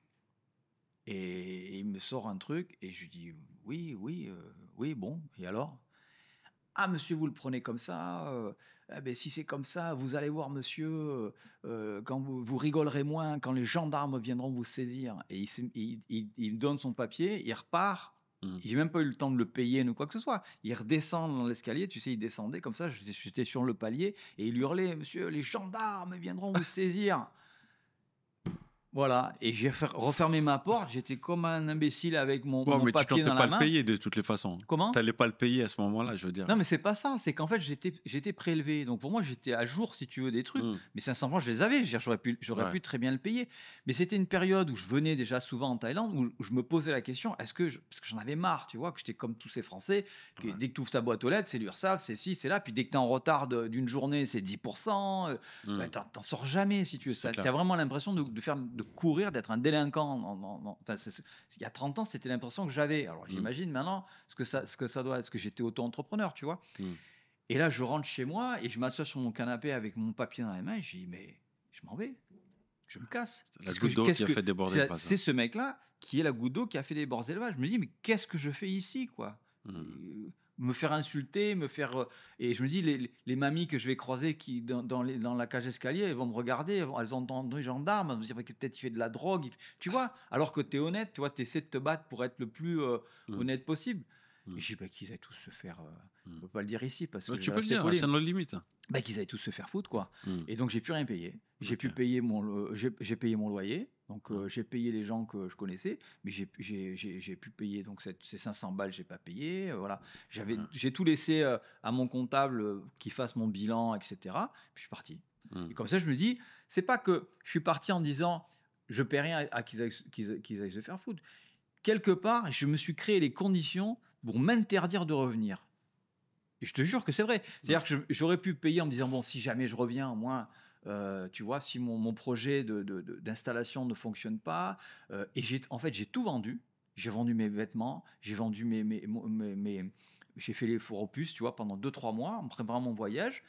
Et je me suis dit, comme ça, je ne peux plus revenir, je suis obligé de réussir. Mm. Tu t'es mis en condition de.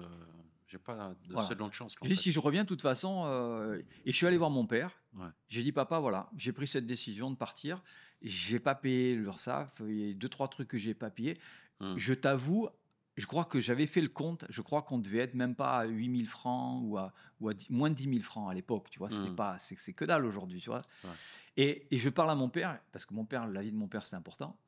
Et je lui dis, papa, voilà ce qui va se passer, je pars, machin, qu'est-ce que tu penses? Est-ce que tu penses que c'est correct de faire ce que je fais et tout ça? Il m'a dit, qu'est-ce que tu veux que je te dise? Il m'a dit, de toute façon, le plus gros escroc, c'est l'État. Alors, voilà ce que m'a dit mon père. C'est pas une phrase de Coluche, ça, non? Non, il n'a pas dit ça. Non, Coluche, il n'a pas dit ça. Le plus gros escroc, c'est l'État, parce que lui, il a payé des taxes toute sa vie, il était entrepreneur. Ouais. Il m'a dit, voilà, donc il m'a dit, mon fils, fais ce que tu veux, quoi. Ok. Merci, monsieur l'huissier. Monsieur l'huissier, merci papa aussi. Comment il s'appelle, l'huissier? Ah, je me rappelle pas. Ah, tu te rappelles plus, hein, ok. Je pensais que tu te rappelais dans la précédente vidéo, non? Non, il venait d'un cabinet d'huissier à Pérorade, qui est une ville, une petite ville dans les environs. Ouais. Alors, merci. Merci à lui. le papa Merci de à tous Monsieur ceux. Martineau. Je voudrais remercier. Est-ce qu'on peut remercier? On peut remercier, ouais, tu peux. Voilà, parce que bon, il y a peut-être, je sais qu'il y a des clients à moi qui m'ont vu sur Tes vidéos? sur mes Ok. vidéos, donc je voudrais remercier tous les gens qui ont cru en moi en Thaïlande et en France et partout dans le monde et qui m'ont donné la chance de faire mon art et de devenir qui je suis devenu. Et merci à toi aussi. Merci à toi d'avoir accepté mon invitation. C'est toujours un plaisir et tu seras invité encore de nouveau. Et je voudrais ajouter aussi que c'est une chance de faire ce que tu aimes faire en fait. Tu vois pas? C'est ça, Parce qu'on se rend compte qu'aujourd'hui, beaucoup, on va dire, sont coincés dans une routine, un travail 8h, 9h. Tu es obligé on va dire, de demander tes vacances à ton patron, il te refuse. Tu reviens avec un congé maladie pour contrer le truc. Et voilà. Et je pense que quelqu'un qui fait ce qu'il a envie de faire, c'est une chance. Et de pouvoir vivre au quotidien. Si tu permets, s'il reste encore de la pellicule, il reste un petit peu de temps, je pense, quand on parle de ça comme un truc un peu délirant, ça fait partie de cette démarche. C'est-à-dire de se dire, en fait, la vie est trop courte. Moi, j'ai envie de faire ce que j'aime.